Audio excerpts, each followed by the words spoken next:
Hello, everyone, and welcome back to the VoxWork podcast. I am your host, Asmogan, and these are my co-hosts, Nathan X2000. Thank you for having me on once again, mister. Fantastic indeed. And Nicho 40k. Always a pleasure to be back.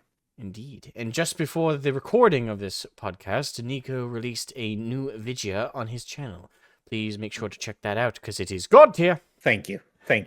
I try. Indeed. Okay.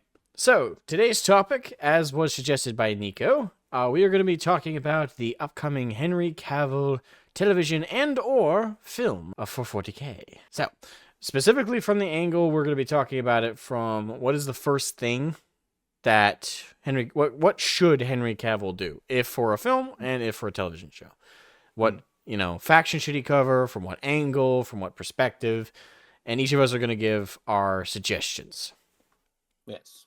So, Nicho, actually, I just thought of this. Would you like to take the floor? Normally, I more or less like ref these, but this was your suggestion, so do you want to ref it? Oh, yeah, I would love to. Thank you. So I think the first thing for Henry Cavill to do, he should find writers that are willing to do the homework for it, because it is way too often that you have some inexperienced writers, or you have some writers who just don't care, who are more interested in their own stuff and want to bring it to this property that has a massive fan base. The thing is, if he gets writers that are willing, who they don't have to necessarily be complete experts, but if they're willing to put in the work to understand at least what they are making, I think that would go far in trying to make a 40k property that would be worthy of the silver screen or the television. What do you guys think? What should be the first thing he should do? Asmo? Well, from my perspective, I think the first thing Henry Cavill should do is, and this is because, he's working with Amazon, I think he should ensure that he has true control over this, because with Amazon, like we all know, and I don't want to get into politics of it, but we all know that they have a lot of mandates, shall we say, check boxes, if you will, requirements of the products that are showcased. Yes. Now, I think Henry can do, I say that like I know him, I think Mr. Cavill can do a 40k production, especially from a guardsman perspective or a human level perspective, without stepping on the toes of Amazon. Like, you can make that pretty diverse. Like, the 40k has always been very diverse in terms of its selection, if you will, of characters you can play just within the Imperium. So for me, the first thing you should do is try and square away as much control to make this as accurate as possible for 40k. I'm not too worried about the research angle. I think, if you've seen any interview with Henry Cavill, even unrelated to 40k, he was in an interview, I think, for one of the Superman films, and he literally grabbed the chandelier that was above him and the interviewer and said it looked like a Blackstone fortress. I saw that and I'm like, nah, I'm not worried about the research or the energy he's gonna bring to the table and accuracy. I'm more worried about outside forces influencing his production and turning it into a soapbox for other things. So for me, first thing he needs to do is secure the integrity of the 40k production. Nathan, what do you think? I can't really say the first thing you should do, but if he's going to be in charge of the entire sort of production, if he goes beyond one show and he does a multitude of 40k stuff with Amazon, I reckon the direction he should go in for the first show is a very short 6 episode but very high production point of view from the Imperial Guard perspective. Yeah. Because I think obviously with the Imperial Guard being, the squishy humans like we all are, is obviously the most relatable faction. And you can have a lot more of a sort of gritty and grim dark introduction. See how humans are, again, the squishiest faction in the entire, universe. And trying to keep it agreeable with Amazon, if you make it only 6 episodes, they don't have to dedicate that much time. The community will basically come out in droves to support the show. Oh, absolutely. And with and with someone like Cavill behind it all, knowing what we know about him, like he's a proper like 40k nerd at heart. So, like I said, like we'd all come out in droves to support it. We'd all be hammering at Amazon to basically say, extend the show, or like do another season, or do another show, whatever. Make a film out of it. It's just like the board of directors at like the film and production part of Amazon are all in a meeting. All of a sudden, a fucking like drop pod falls through and onto the table, and out bursts a bunch of us fucking 40k nerds. Yeah. You fucking put him up. You're gonna do this right.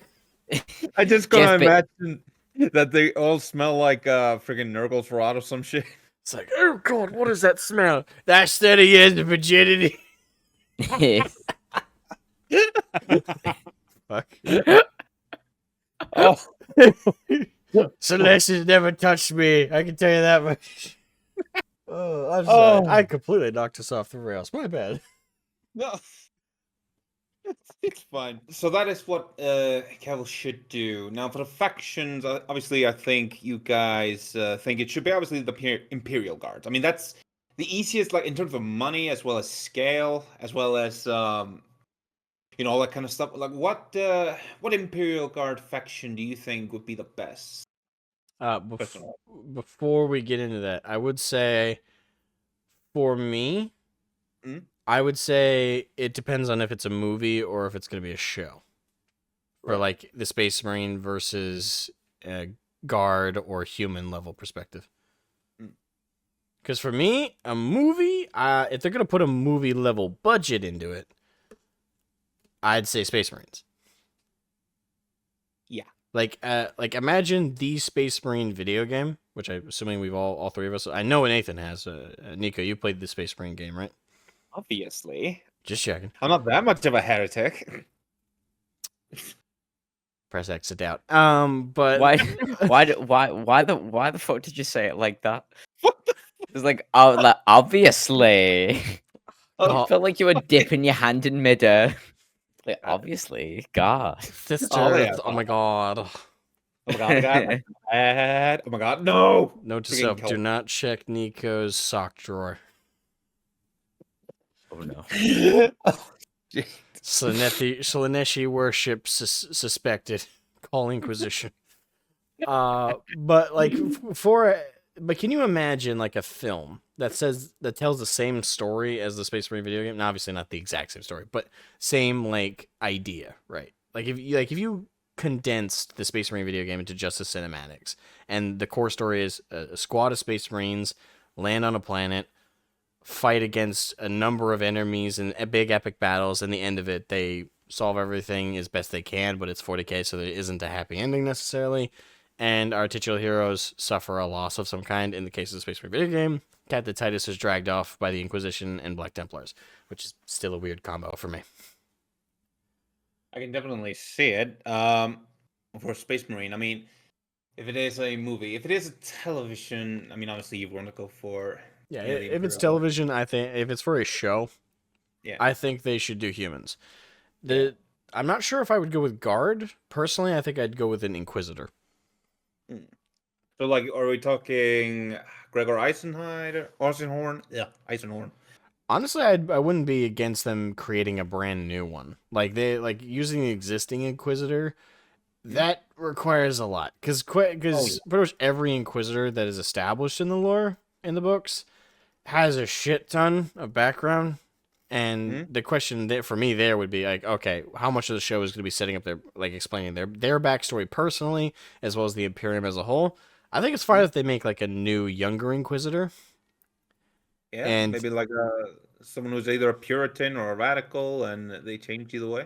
Yeah, possibly raised in the Solar Virginia, raised up as possibly a commissar, but then instead they it's just spitballing an idea, but maybe they took a different path and it led to them becoming an Inquisitor of the Inquisition. Obviously a young Inquisitor, by the way, for anyone watching. When I say young, I don't mean, oh, the guy's going to be like, 18 or something. No, I mean like 40.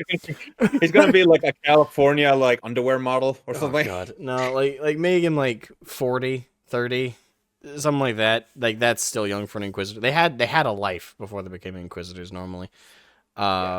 So yeah, I'd be curious to have an Inquisitor and then maybe have like a sidekick type character not the stereotypical one, but someone who's younger who would kind of be the eyes and ears for us, the audience, to ask questions. Like the main character would be there to explain things that the young upstart might not understand. So I think that could work for a television show. And I think with an Inquisitor, they could do like a crime style show, right? And I think a lot of people can get into that. And with 40K in particular, the flavor you could do with that is incredible. With Guard, it's mostly going to be like a military style show, right? Like it's going to be campaigns, it's going to be fighting, it's going to be like Black Hawk Down or shit like that. So I think that's a little bit more like production cost wise. I think that's a much bigger endeavor than an Inquisitor show. True, I do think obviously, you could go with the Inquisitor stuff. I do think if they were, I mean, with the Imperial Guards, at least that would show you what most of 40K is about. This is war. This is about humanity defending itself, even though it does horrible things as well. But of course, you can also go into the darker stuff with the Inquisitors. I think with Inquisitor, you could keep it smaller scale while still explaining those things. Yeah. That's just my opinion, though. Like, I that's my only like caveat I'm throwing in there in terms of like all of us agreeing that it would be best to start with humans and Guard. That's my only caveat. I don't know, Nathan. What do you think? If it was to be the TV show, like you said before, with the whole 6-episode thing, like it wouldn't be that big of a dedication for Amazon, but it would definitely be like very large and cinematic to show off what they could do.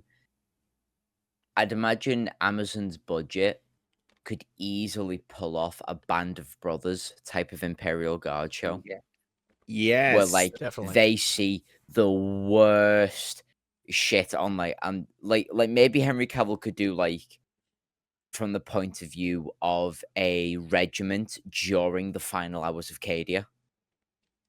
Oh, that'd be awesome. Like the 6 episodes, it would like the first episode would be the morning, and everyone's kind of chill.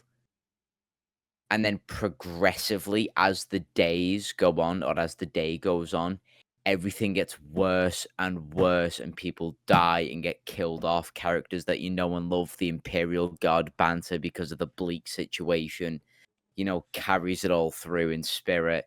But you see your favorite characters get killed off, and Henry Cavill's like a commissar, and he's just watched all of his men be absolutely butchered. But still, he fights on. Actually, bit of a go ahead, Asmo. Oh, if you're sure. I don't want to step on your thought if you got one.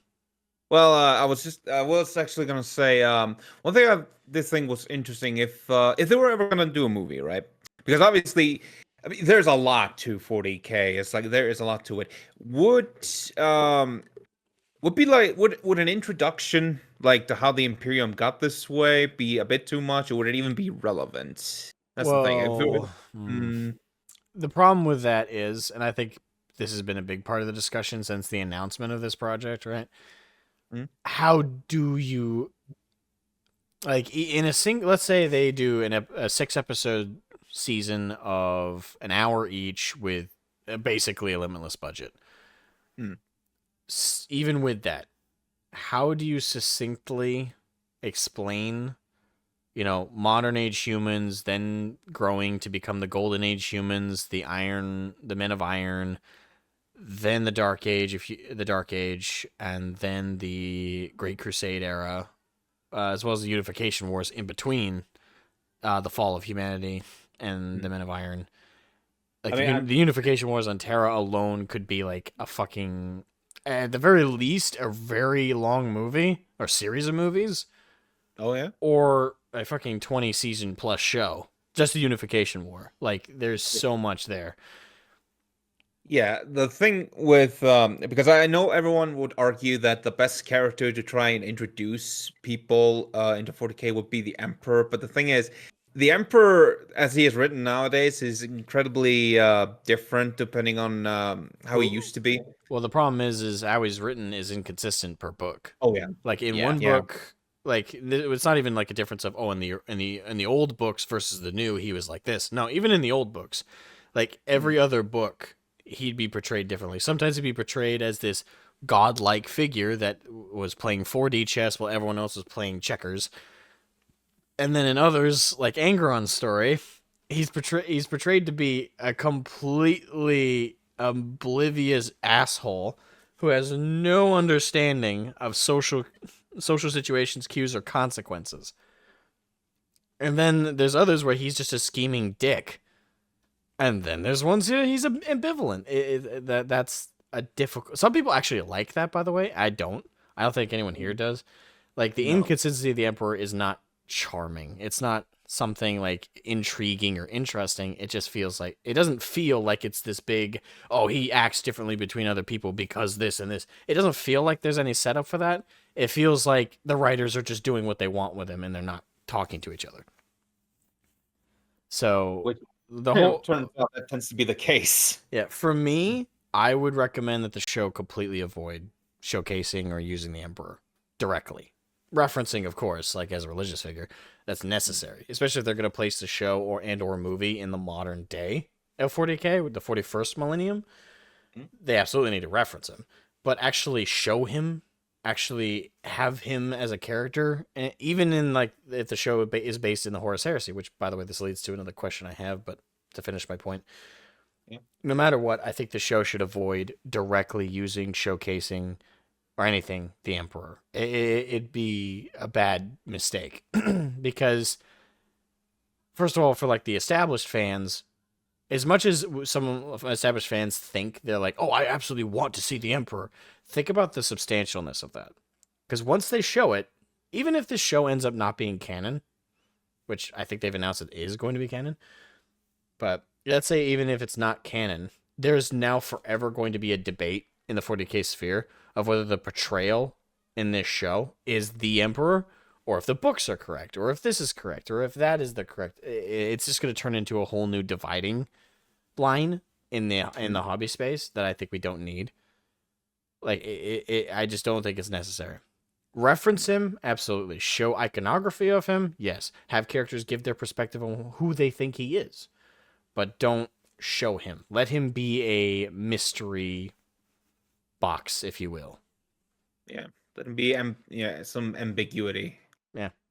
So not everything has to be revealed. Like especially like because if this, let's be fair, a lot of the times with like big budget movies stuff like this, a lot of this tends to be an in for some people who may not even read or might even not even know about the universe, but so just keeping it simple, keeping it purely, they worship the Emperor, they care about the Emperor and all that stuff. Just keep it to that. Maybe, don't actually show him.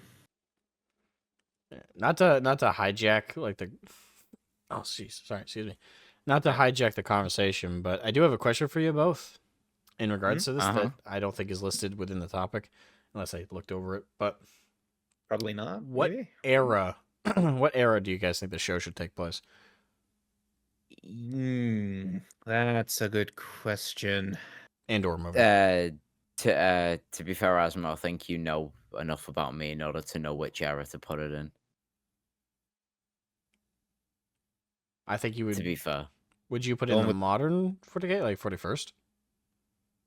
The one with the Tyranids? Anything before 8th edition lore. Oh, basically. That's what you meant. Oh, okay. Yeah. My bad. I was talking like Saga. I was just like, no, way before the Primaris, like basically. Okay. Yeah. Oh yeah. Dawn of War 2 levels of lore era shit like that. I agree. We have all the factions. We don't have a time. We don't have Primaris.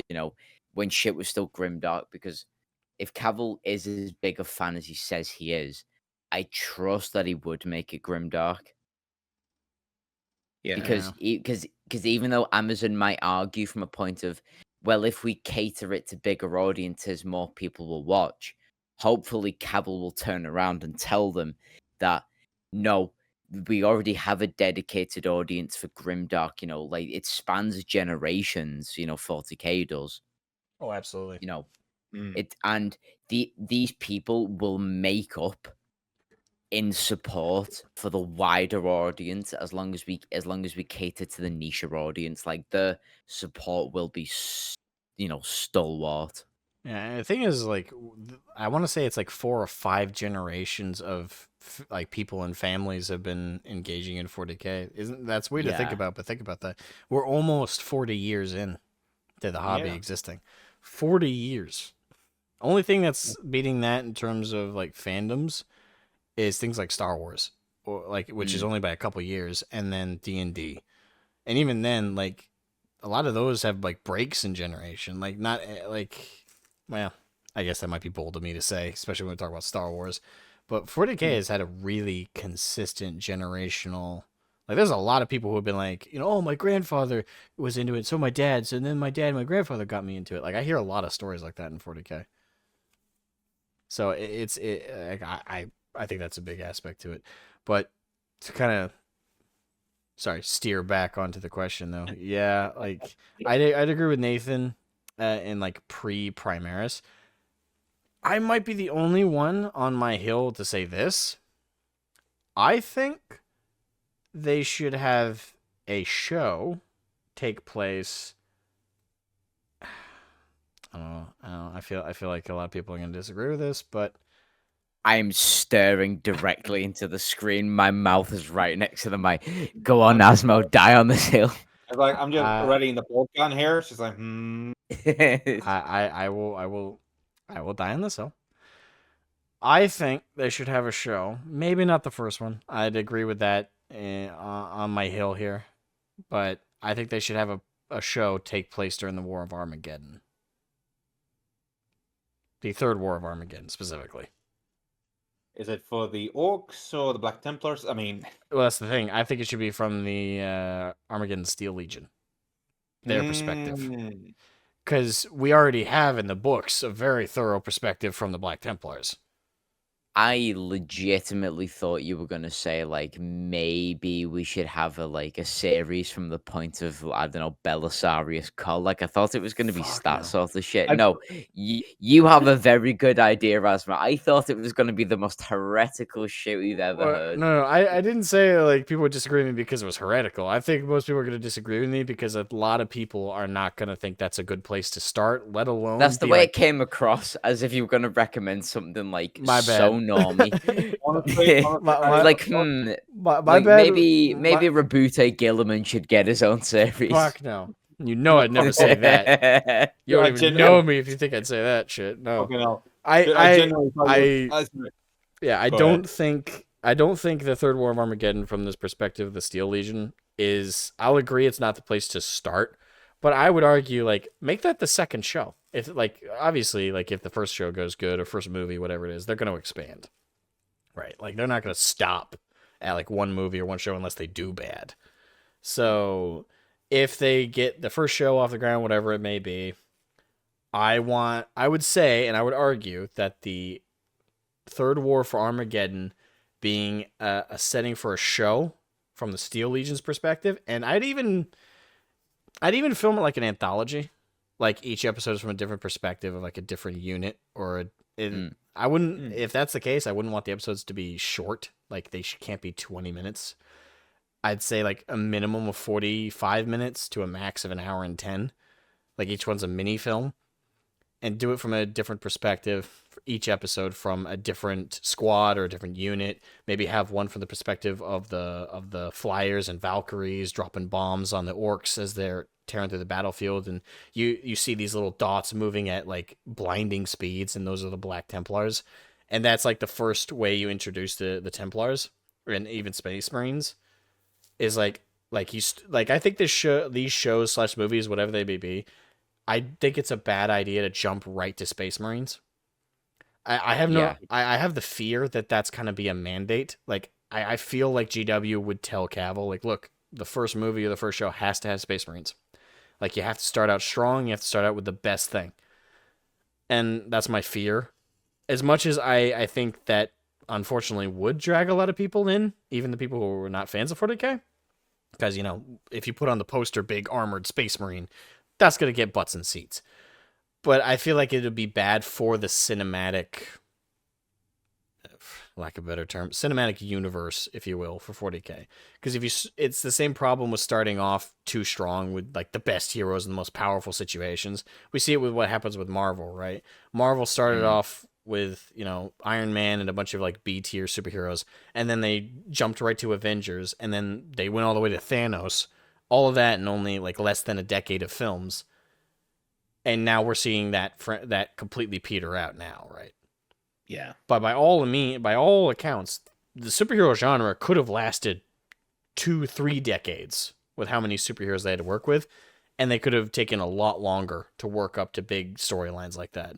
But they were too eager to blow their load, and I really don't want that to happen to a potential 40k cinematic universe. Work up to the big stuff. Yes.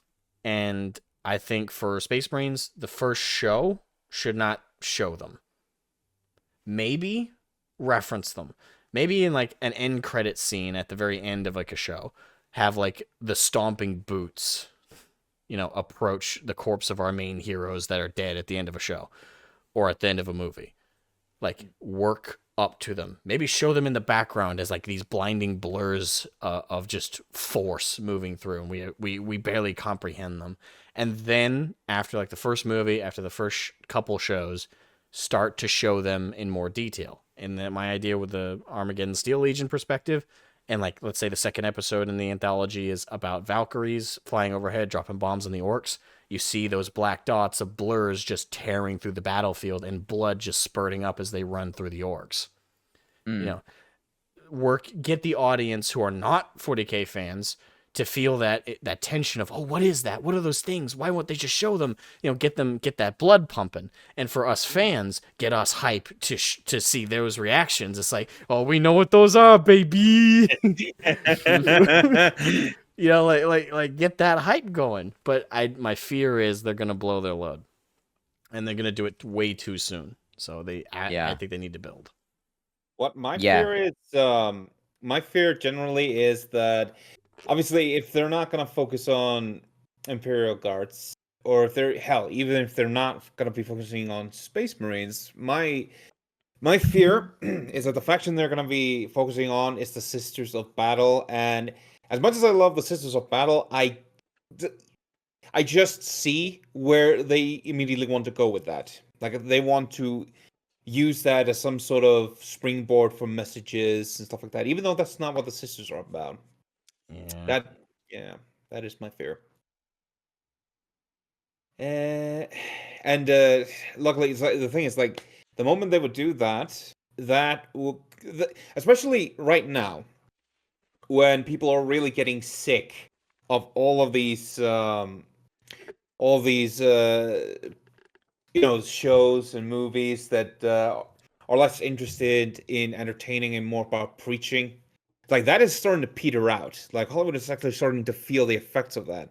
And especially like if they do that now with the Sisters of Battle in 40k, it's dead.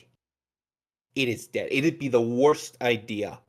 And so I would say, like, if you want to do the Sisters of Battle, again, same with the Space Marines, maybe show them like in the background. You can maybe build up to them, something like that. That would be the better option. And obviously, I would hope that Cavill would rein in some of the writers for their worst tendencies. Yeah, and if he has both. Yeah, and I will throw this out there to like the doomers. Like, there are quite a few people who are doomer about this upcoming show. Like, there was this guy in a lot of my recent commentary videos who, on all of them, like, despite no matter what I was talking about on my videos, he jumped in and kept. Not only did he leave like independent comments, but replies to my replies to other comments. Like, what? This guy was all over my fucking like channel, constantly trying to tell me that, well, you can't criticize this, and this if you're perfectly okay with this Amazon. Like, this Amazon show is gonna ruin 40k. This Amazon movie is gonna ruin 40k. If you're okay with that, then you're like. The guy was losing his fucking mind. So there are absolutely major doomers when it comes to this upcoming show, and to those people, to all those people. I would. This is my defense of the show before it even comes out, and where my hope lies in it not being yet another perversion, destruction, or breakdown, or whatever you call it, a deconstruction of 40k.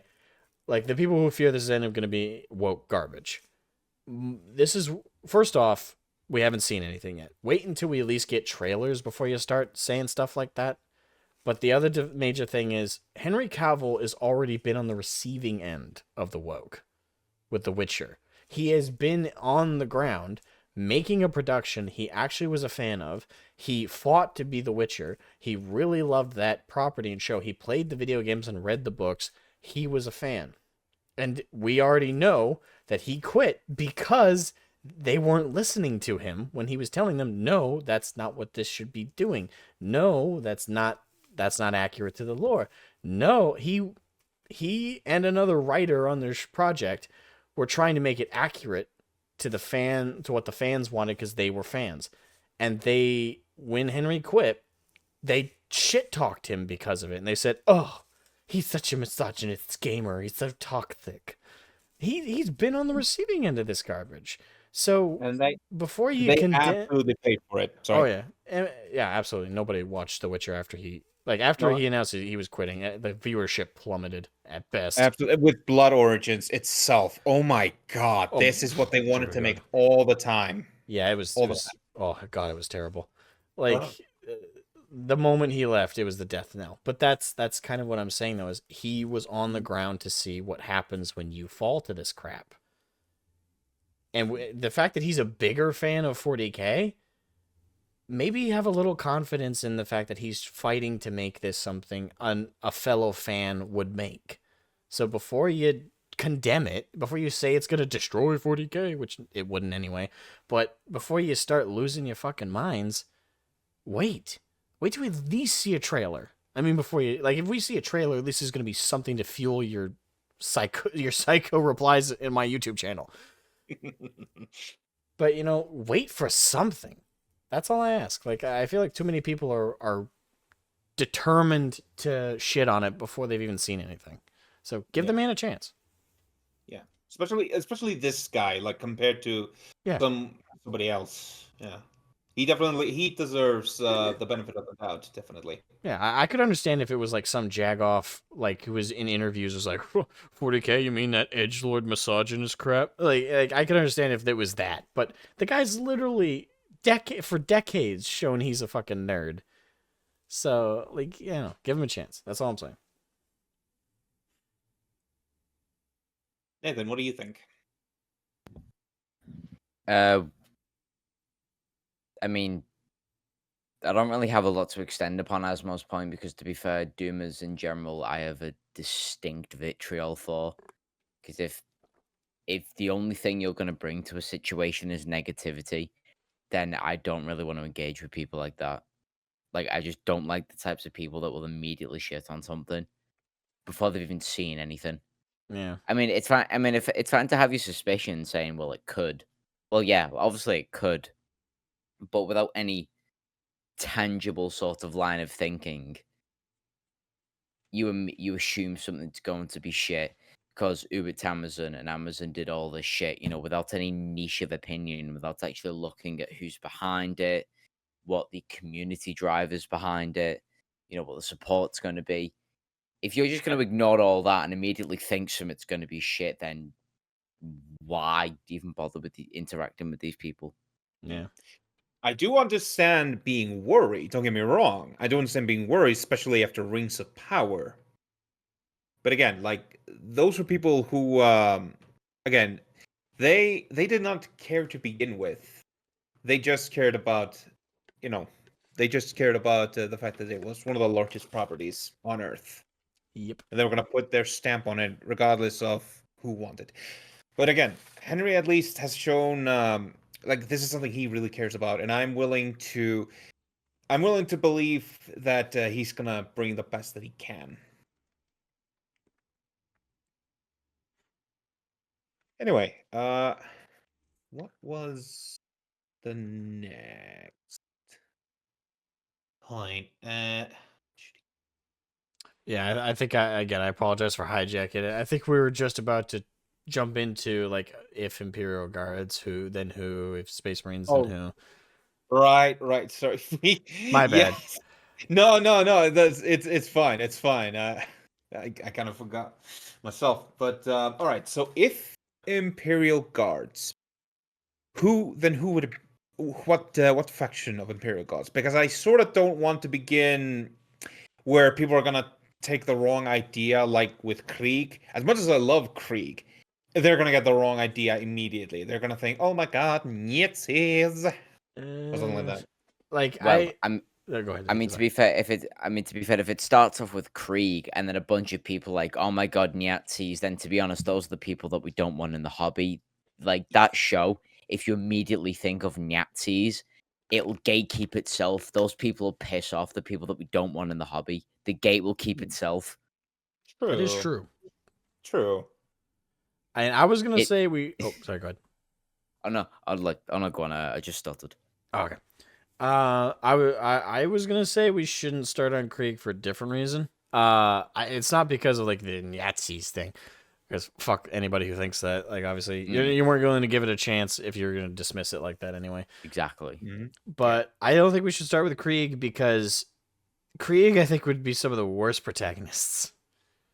Yeah. And I know the meme is, like, oh, they just jump into battle and they're suicidal. It's not that simple. I mean, they do have independent thought. They are majorly depressed, but they're indoctrinated. But individually, you can't have characters amongst the Krieg, absolutely. But it's a lot to. It's kind of like asking someone to, follow a Night Lord character from the outset. Like, the way they think and the way that they approach things is very alien. And I think starting off for Krieg would be a bad idea from that perspective, because if your main character is an indoctrinated soldier that talks to a gas mask the whole time, and mostly they're obsessed with jumping into combat. Now, if they did it like this, where it's a mixed regiment, like it's let's say Cadians and Krieg, and our main character was a Kriegsman, but all the secondary characters they were working with were Cadians, and that way through the Cadians we could get like the normal human questions out of the way, because the audience is going to be asking a million and one questions, like why are they wearing gas masks, why won't they take them off, why are they jumping into battle with reckless abandon to their lives, why are they like this. A Kriegsman's not going to ask themselves those questions during battle, so the audience is going to have no idea what the answers are. They're just going to be totally confused. But if there's let's say like during the battle a bunch of the Kriegsmen die, and so a single lone Kriegsman is assigned to a unit of Cadians, they're sent on a suicide mission, and that's like the show. Then the audience could learn about the Kriegsmen and why they are the way that they are through the eyes of the Cadians. Suppose that could make sense. Yeah. Yeah, like that's Yes. the capacity I think it could work, but I don't think it'll work if it's just from Krieg. Like if we just follow Krieg. Like, I'm sorry, like that's too alien for a fresh audience to try and absorb. I'm not gonna lie, but an entire series with only Kriegsmen. So basically, you've got like 6 Kriegsmen, and they all like just speak like the Pyro from Team Fortress 2, but the subtitles are at the bottom. Yeah, exactly. But the subtitles are at the fucking bottom. I would watch how that would be kind of funny. I That'd be would love. hilarious. I would love to see it as like an animated short or something, where it's just like a bunch of Kriegsmen going into battle. Only problem with that is Sodaz would fucking sue. Say, hey, I did that first. Oh God. yeah. Though for the faction, I mean, I guess Cadia is probably the number one answer, because Cadia is basically aren't they the Ultramarines of the Imperial Guard, basically? I still think that's an unfair comparison, because Cadians are actually cool, but Yeah, no, you know what I mean, like poster boy. Yeah, yeah, they very much are. Krieg are kind of starting, because just due to sheer memes and community popularity, Krieg are technically overtaking them. But in terms of actual like official exposure and support from GW, yes, Cadians are the Ultramarines of Guardsmen. They get all the support, they get all the books, they get all the perspective. And again, to be fair to that, at least with Guardsmen, is because Cadians are the most quote unquote normal. Like Right. to be Acadian is to be like born into being a Marine in like the modern United States, or similar to that. It's just being constant a militarized life, but it's in a recognizable military aesthetic as well as formatting. Every other regiment's a little quirky and harder to get into unless you have like a specific love or niche for them. So yeah, in that capacity, they are the Ultramarines of the Guard regiments. Mm. Yeah. Because I was also gonna suggest maybe Elysian drop troops or something, because that would just kind of remind me of a bit of Starship Troopers, especially if it would focus on the enemy being Tyranids. Though that would be kind of cool. Yeah, yeah, it's a good. Yeah, it would give people either Starship Trooper vibes or Halo ODST vibes. Yeah. Although I You would, go ahead. I would argue potentially, if not Cadian, which Cadian would be my first pick as like an introductory. We need to keep it a little bit normie, but also niche as well. Like we actually need an introductory point where you can get familiar with the basic idea of stuff. But if we were to go for the niche sort of Imperial Guard regiment that doesn't get enough love, I reckon there should be a series on the Talon Raiders. And the enemies, maybe as our introduction to the big hulking Space Marines, is the Talon Raiders versus the Chaos Space Marines. That could be interesting. Possibly. Like imagine just a show, like the first episode is just, a group of soldiers, shooting the shit, they're getting ready to, the first deployment on like Talon, they're ready to be on the front lines. And then the second episode, they realize they are vastly unprepared when they get ripped to shreds by like an Alpha Legion. So not an Alpha Legion, but a member of the Black Legion. These just hulking beasts of pure chaotic intent. And like, oh, so that's what we're up against. Ah, shit. Oh wait, what about Katachan Jungle Fighters? I mean, if you wanted to go for a bit of an '80s, Predator style jungle combat, I can sort of see how that would be interesting. Like maybe if the Katachan Jungle Fighters landed on a planet where Eldar Extradites are at, that way you could get the Rambo fighter comparison while they're fighting owls that are riding dinosaurs with laser weaponry, or just like sci-fi weaponry. I think that would be real. I can see how that would be incredibly fun. Sounds very 80s. It very, Yeah. very 80s. Catachan, I think, would be a good choice if we're going for like a dedicated perspective outside of Cadians, because they're again very human. Like the differences for like their standards though. Like Cadians are human, like in terms of their reactions to things. Like you put a Cadian regiment against Tyranids, they're gonna have a game over now, man, game over. Mm. You put a Catachan against Tyranids, they're like, oh, dinner. Yeah. Sharpens knife. Yeah. Lunch, boys. Like, I think in that regard, like an audience would be like, why are these guys so badass? But that's a good question to ask. So Yes. if I were to do a show about them, I wouldn't play it for laughs. I would have like a laugh moments, like an 80s style. Like it's actually a pretty good, like unironically, and more than just aesthetic. I think like stylization, it should feel like a very 80s production. If we were to do Catachan, have a bunch of these like stereotypical action superhero dudes go up against a major threat. Have them, say one-liners as they do badass shit as they fight it. And I'd even maybe consider doing Tyranids. That would be a huge animation budget, but that or really, really work with some odd animatronics.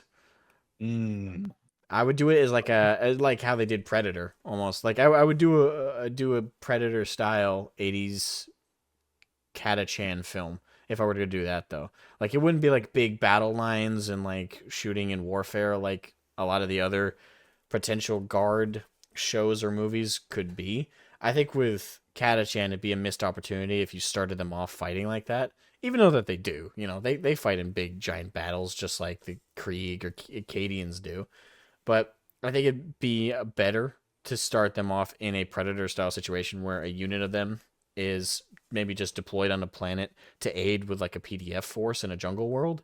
Because, they're Catachan. That's their specialty.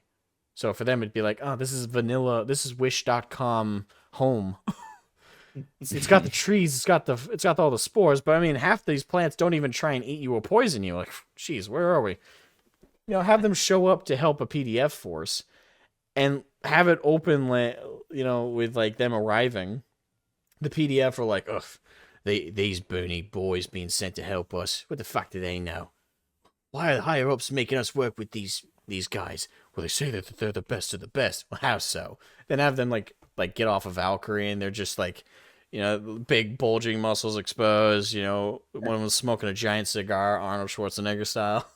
Yes. And they just walk right past them while sharpening a sword. Each one of them like dwarfs the PDF forces in size, and then have like the whole film play out with them, like the PDF forces getting picked off by the Tyranids, maybe some gene stealers and shit is going on, and the whole film, of the vast majority of the deaths are the PDF forces, but like periodically through the film have like our titular, let's say 7 or 8 main characters of the Catachans. They each die, but in like epically badass ways, maybe with a one-liner each, fighting off the Tyranids. And then the film ends with like our main character, our main like Catachan fighter.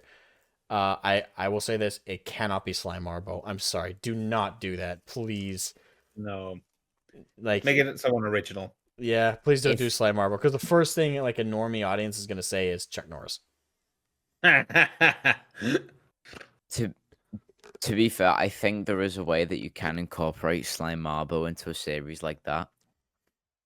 Is that with every episode, there is a particular scene where Slime Marbo can be seen in the background as an Easter egg. Because even among the Catachan fighters, even they can't kind of find him, if you get me. Yeah. Like, they often talk about Slime Marbo as a myth, so a bit like the aliens in South Park, or like the snail in Adventure Time. You'll have the audience always looking in the background at the tree line to see if they can see Slime Marbo walking around. He's a Slender Man of the... Yeah, exactly. It's like, where is he? I'm pretty sure people will rewatch episodes just to try and find the Slime Marbo reference. That would be great. I mean, that would be a good idea, yeah. Yeah. If they, like I said, though, if they do Catachan, they got to do it in that kind of horror style, like being hunted and picked off one by one, almost like a AVP film. Yeah, it's got to feel very claustrophobic. Oh yeah.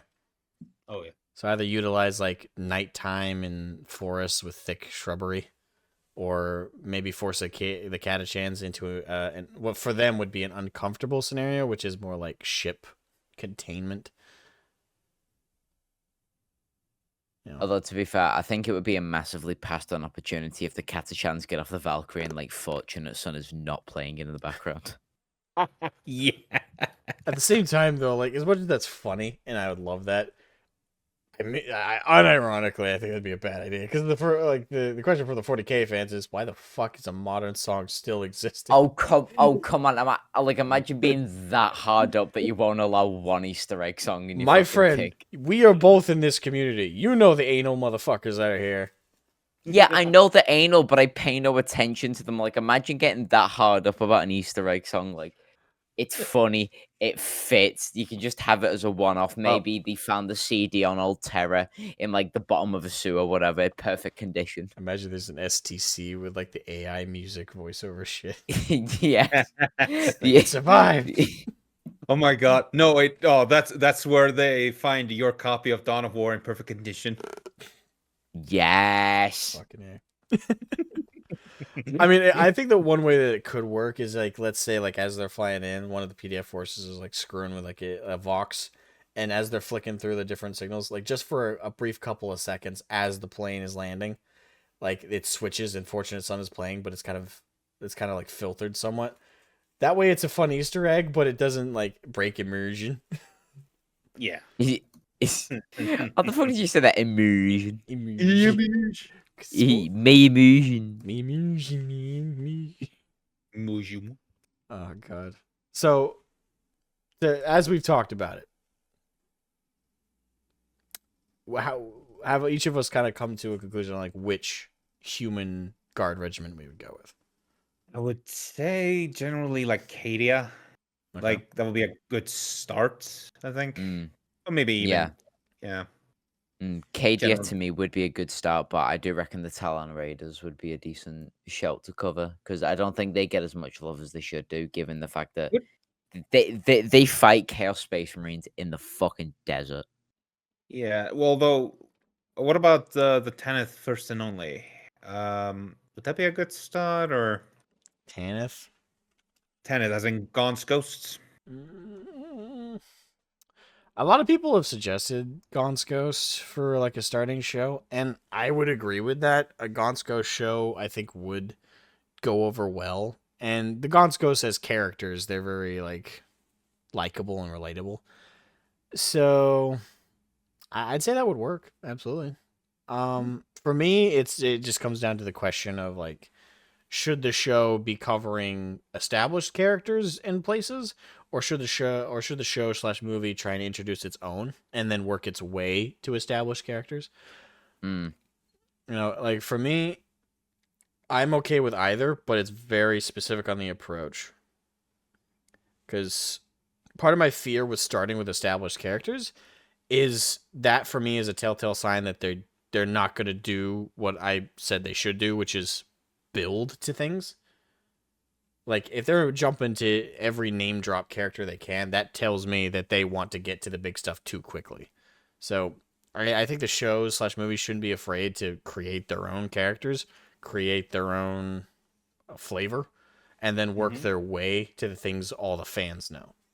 You know what? They could. I'm even fine like making like you can make like your own little like a little war. You don't have to make it like world ending. It could be just a little war. It's like just a little war. Just like it's one solar system. That's, Just that's like a Kriegsman being talked to about his addiction. It's like, hey, come on, please, Commissar, just give me a little more. Just, he like starts slapping his wrist. It's just a little more.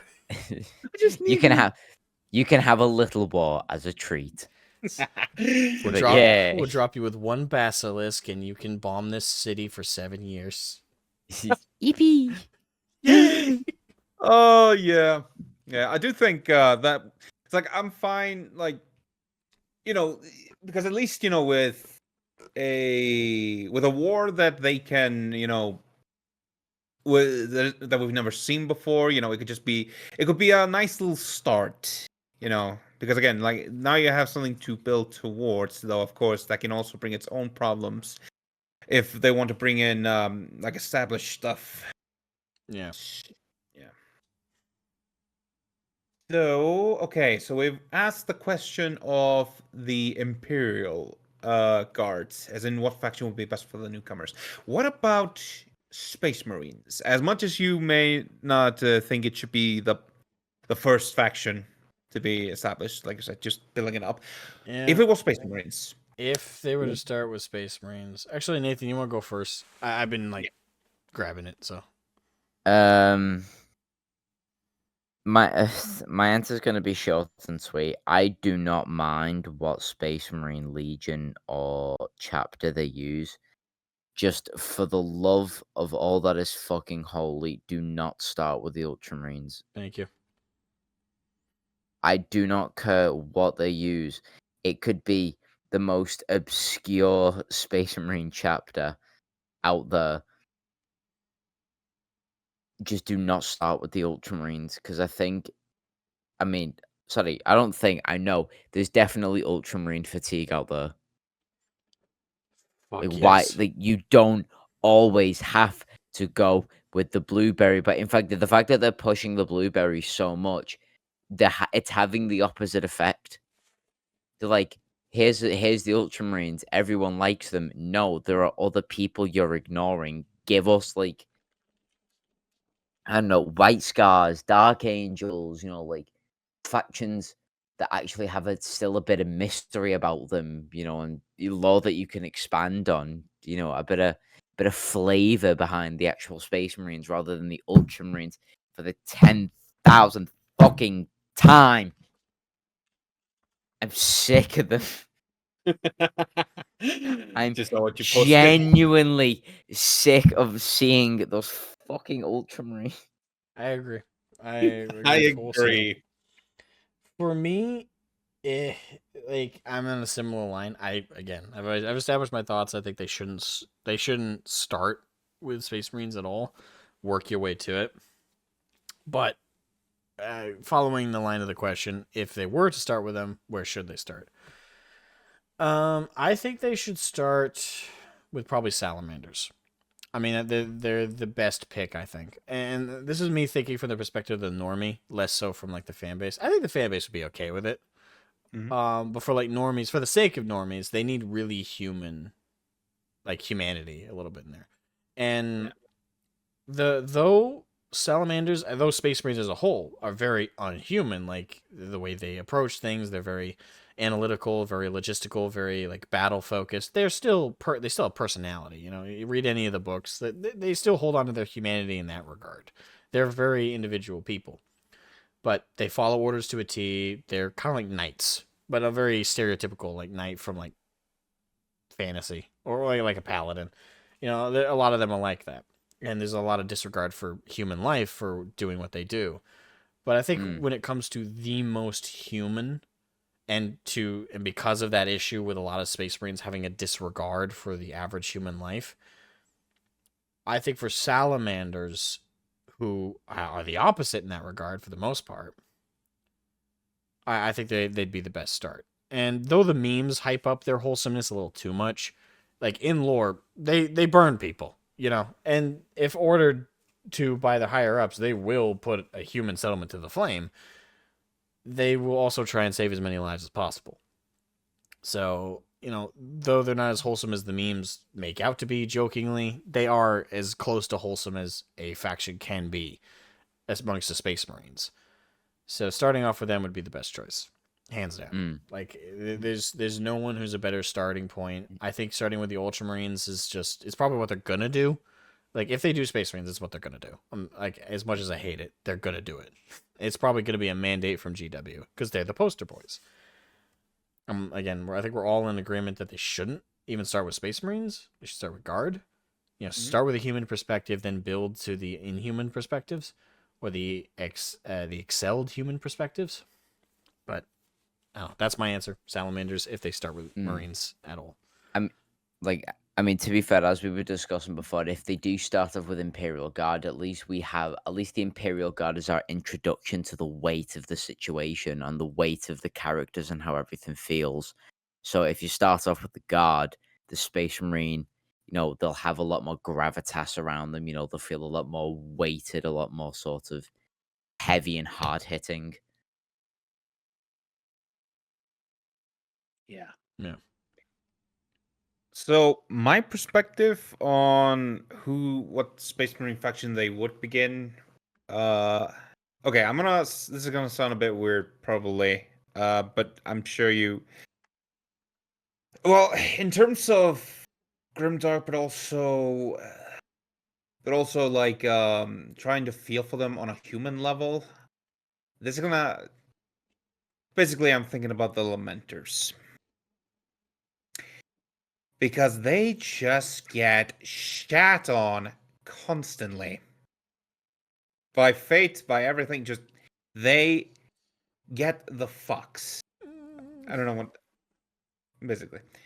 Well, you were going to say something, Asmo, or? I don't know if I'd agree with them to start with. Lamenters, their bad luck isn't just to like, oh man, that's really unfortunate. Oh, it's very relatable. It's actually to an unrelatable degree. That's kind of the thing, is that they have such bad luck. I'd say they're not a bad choice overall. I wouldn't do them. Because Well, I did have maybe Imperial Fists as like an alternative because, well, Their whole thing is, building and fortification, stuff like that, keeping people safe.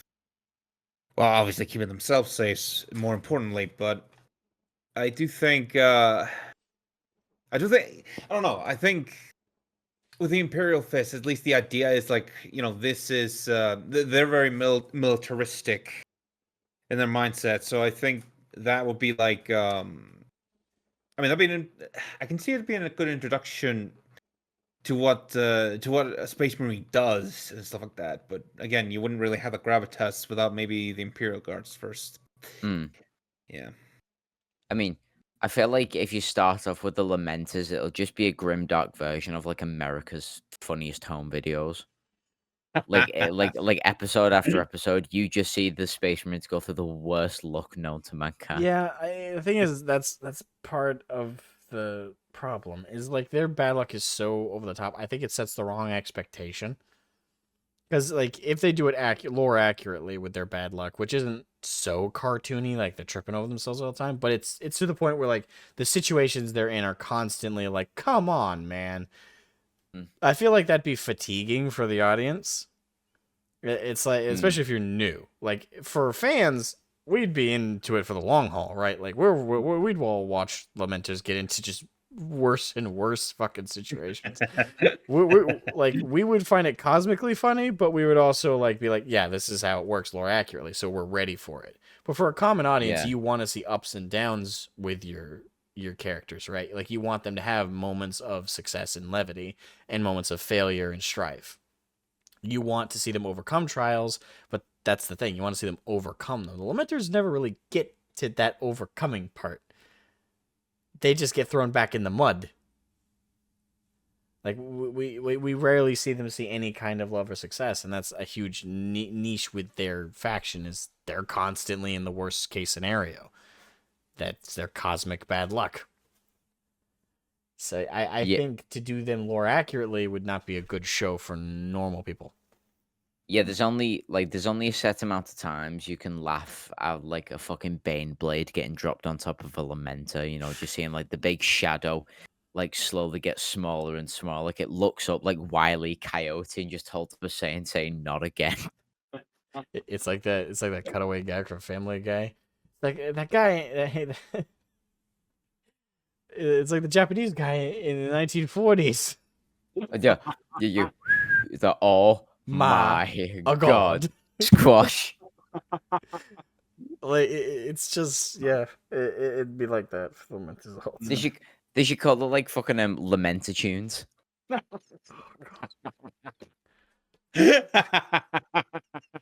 Again, Like, it just no. Like lore accurate lies, no. Mm. This is not a good place to start. To get to eventually, absolutely. I think Lamenters deserve some limelight, but not as a start. I'd say Imperial Fists are a better start. You still come into that whole lack of humanity issue with Imperial Fists. I mean, they still have personality. They still have sadness, woe, happiness, delight.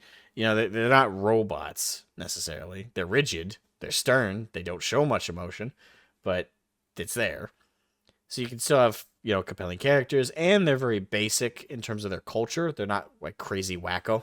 Like my favorite faction, the Templars. Templars, I think, would be a fun start, but I'll admit they're not a good start for the normie. Like a normie would watch Black Templars and be like, "These guys are fucking crazy. Why does anyone like them?" And all of us Black Templars fans would be like, "That's why."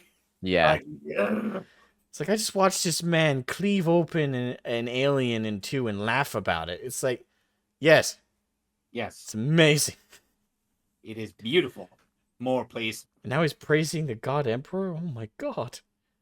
I will say this: Black Templars would be a great start if you want to shock like the normie audience with like how tough this universe is. Like you want to throw them balls to the wall. Start with Templars. Start with Templars versus Chaos Space Marines. Hell, you want to go like visceral, specifically World Eaters. Oh Yeah. Just screaming vitriol violence. Tell you what, if you don't want as extreme as the Black Templars, I reckon a little bit of a lesser step down would be the Carcharodons or the Space Sharks. as like less fervent Space Marines. There'd be less screaming Mm. from them anyway. Well, yeah, less like I said, a smaller step down, I'm sorry, but teeny tiny. every time I'm just hearing about the Carcardons, I just hear the Jaws music in the background. That's very different from Well- what I hear. Every time I think of the Carcharodons, I think of the 90s show Street Sharks theme song. Street Sharks. Oh, they're Jossa. That's what I think of. Nico, I do not blame if for some reason the warp manifests the Jaws theme song whenever you've got fucking what's his name? Shit, what's his name? It was like Tiberus or some shit. Like that brick Tiberus. Tiberus, yeah, that brick shit house of a unit in decked out custom Terminator armor I always walking wanted. behind you. Yeah, I always wanted to see him versus Abaddon. Oh yeah. That'd be great. Because Abaddon is in Terminator Plate 2 with Horus's claw. Oh, that would be beautiful to watch. Like for me, that would be a fun subversion of expectations if Abaddon were to get killed by Tiberos.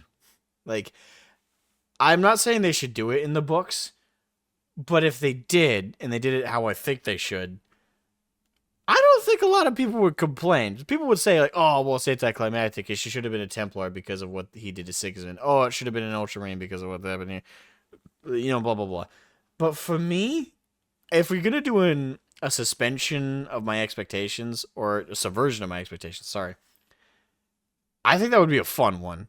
Because Tyros is a brick shithouse of a fucking Space Marine. He's loyalist, but he's fucking big. And just like Abaddon, he's in Terminator Plate.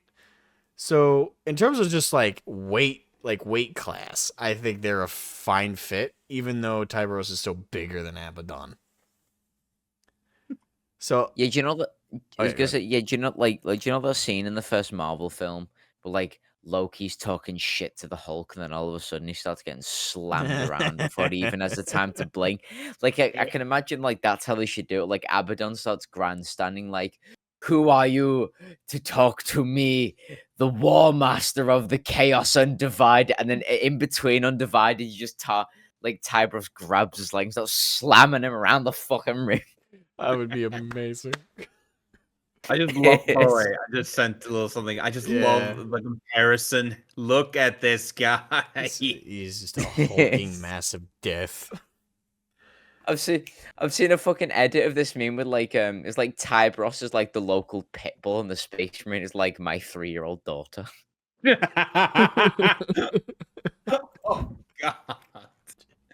The local pit bull named Princess. Oh my god. No. I will say this, if I were to seriously do direct Tyberos kicking Abaddon's ass, I would have the whole setup be the Ultramarines, because of course they have to be there, but for thematic sake, have the Ultramarines there, have the Imperial Fist there, and they're facing off with the Black Legion. It's a big fucking battle. Let's say the Black Templars show up, and then shortly after the Black Templars show up, it's the Carcharodons. The traders are fighting back. Let's say World Eaters and Plague Marines are there, and it's just a big, huge space battle. It's just between some of the most notable fucking factions of all. And let's say there's little focus on the Carcharodons as they're joining the fight, just to really build up the subversion of expectations. And let's say there's a duel between Abaddon the Despoiler and not Gilliman. I think for him to even fight him on equal footing, I'm sorry, I don't really believe that should work in Abaddon's favor at all. So it should really be between, let's say Gilliman is being preoccupied by Angron during the fight, and they're fighting in their own place. And Abaddon's trying to direct the rest of the fighting on board his ship. I would say a fun thing to do would probably have Calgar show up to fight him. The two of them get into shooting combat, and then they both, let's say, run out of ammo pretty quickly. They start to fight each other in melee. I'd give Calgar a couple good hits in with punching him, but let's say he goes for another punch with his power fist, and Abaddon cheekily grabs him by the joint and rips or slices with Horus's claw Calgar's entire arm up to the shoulder off. Like this big scary moment in the tension of the fighting. Let's say like direction wise, I'd have it cut between that fight and the fight between Gilliman and Angron. Just bam, bam, bam, bam, bam. And then after that moment, Calgar falls on the ground. Blood is spewing out that side, and then it quickly coagulates because Space Marines have the biological ability to close off wounds. And he's staring daggers as Abaddon is over him about to deal the finishing blow. And as he's looking down and he's saying, "Where is your god now?" Or "Where is your Primarch now?" And either one works. And Calgar like just looks over his shoulder and then looks back at him in the face and says, "My god's not here, but maybe you should pray for yours." And then Abaddon just has this look of what? And he looks behind him, and then Ibros just immediately grabs him by Horus's claw, and just as he did with Calgar, rip his fucking arm off. But do it silently. Says nothing to him as he does it. Arrives, rips off fucking Abaddon's arm, refuses to elaborate, leaves. I think that would be a fun way to do it. It would subvert a lot of Ultramarine fan expectations because they'd probably be pissed though that Calgar would even get bested by Abaddon. But I'd do it. So Calgar. Yeah, again, I wouldn't like make it one sided. Like Calgar gets his ass beat. I'll give him credit, but I think it'd be a fun way to do it if you were gonna have Tyberos kill Abaddon. That'd be so much fun.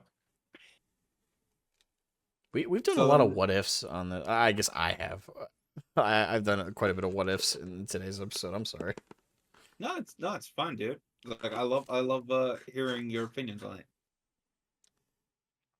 The next thing on the list that I made.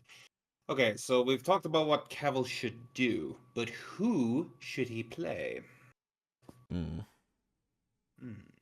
If Primarch. Now, again, I don't think you should show the Primarchs in the very first thing, or as a like. I would really hold on any Primarchs in general.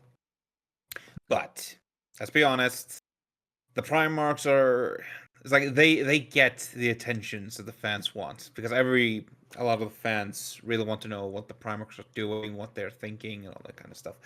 So, who of the Primarchs do you think he's best suited for? Want to go first, Asmo?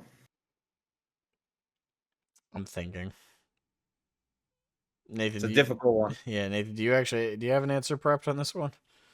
For Cavill playing a Primarch, Yeah, I'm thinking. Yeah. Because with Primarchs in particular, like, there's an argument to be made that he could play multiple characters throughout multiple of the shows. I think no one would complain, like except for like that one anal autistic motherfucker. Be like, why is Henry Cavill playing multiple characters? It's such an egotistical thing. I think he shouldn't be playing multiple characters, especially if he's playing jackasses like that. But yeah.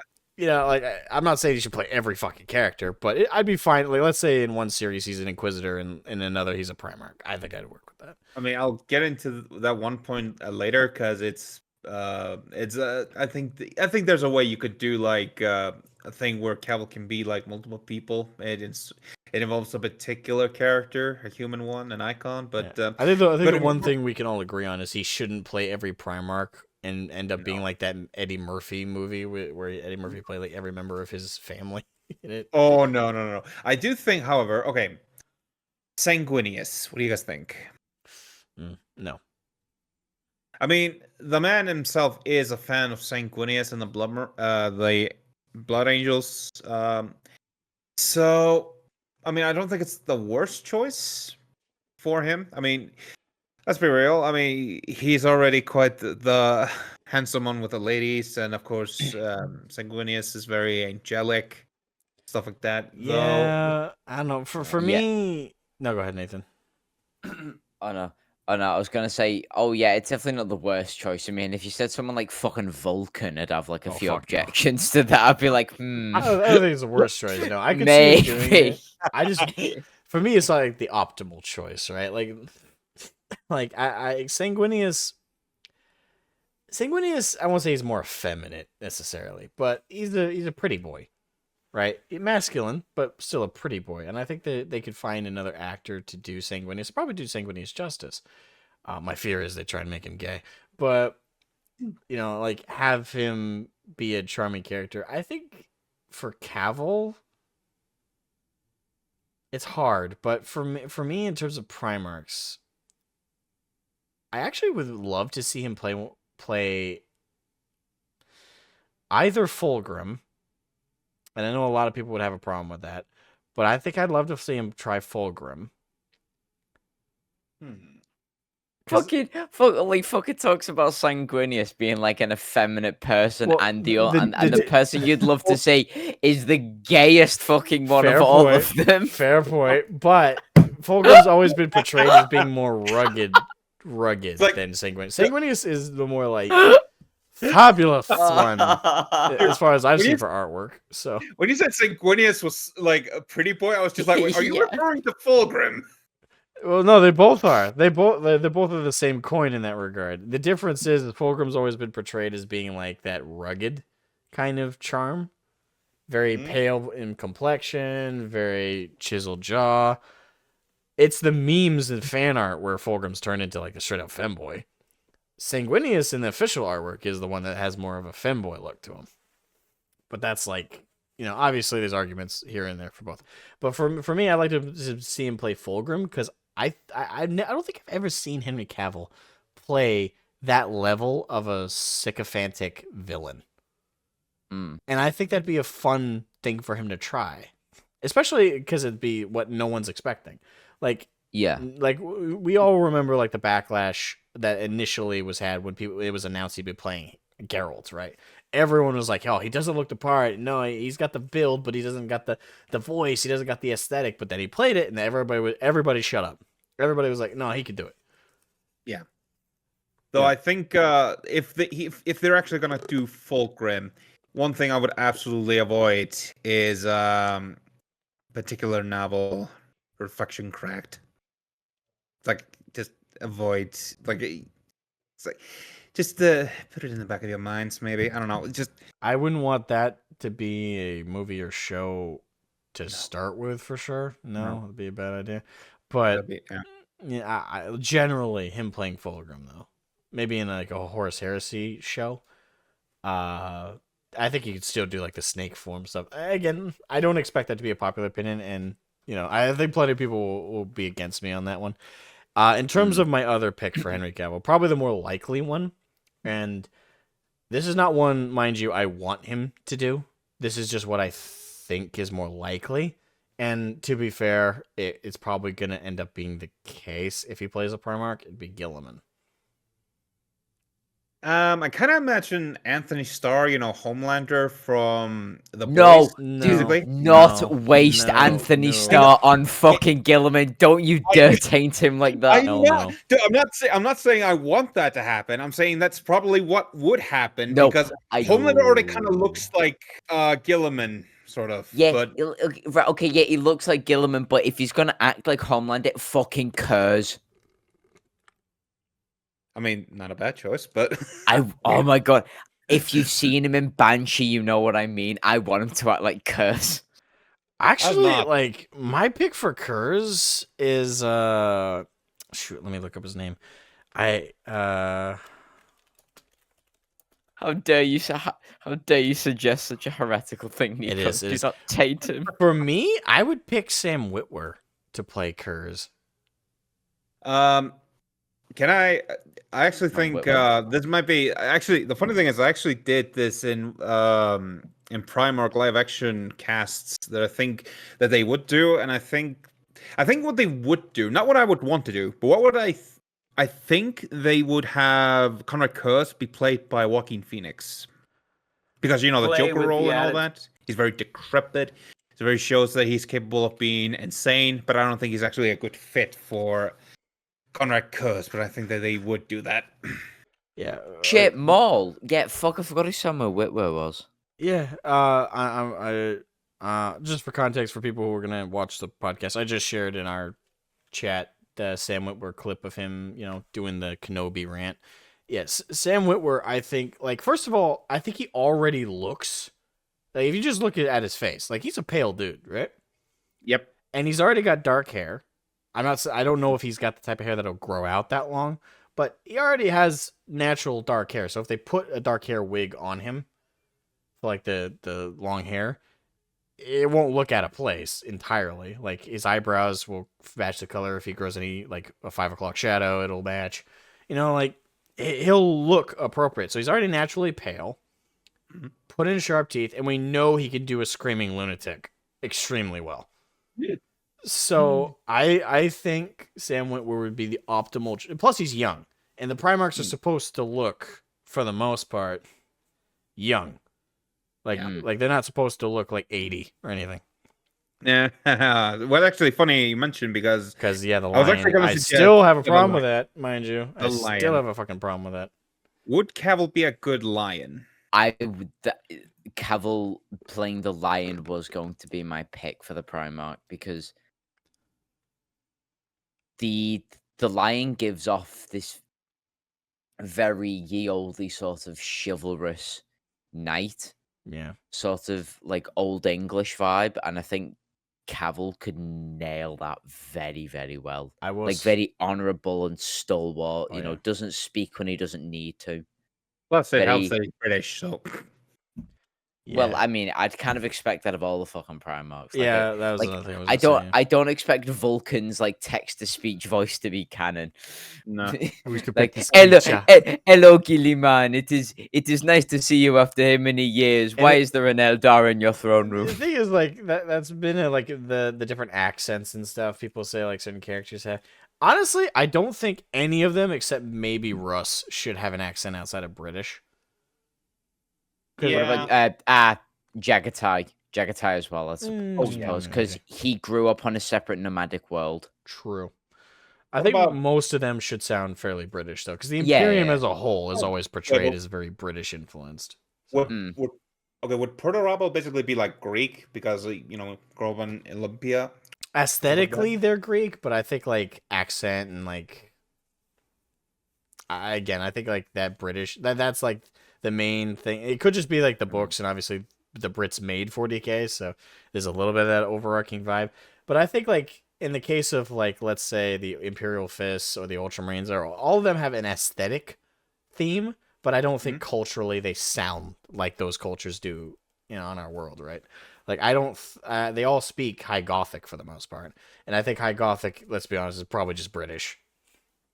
It's just very confusing British.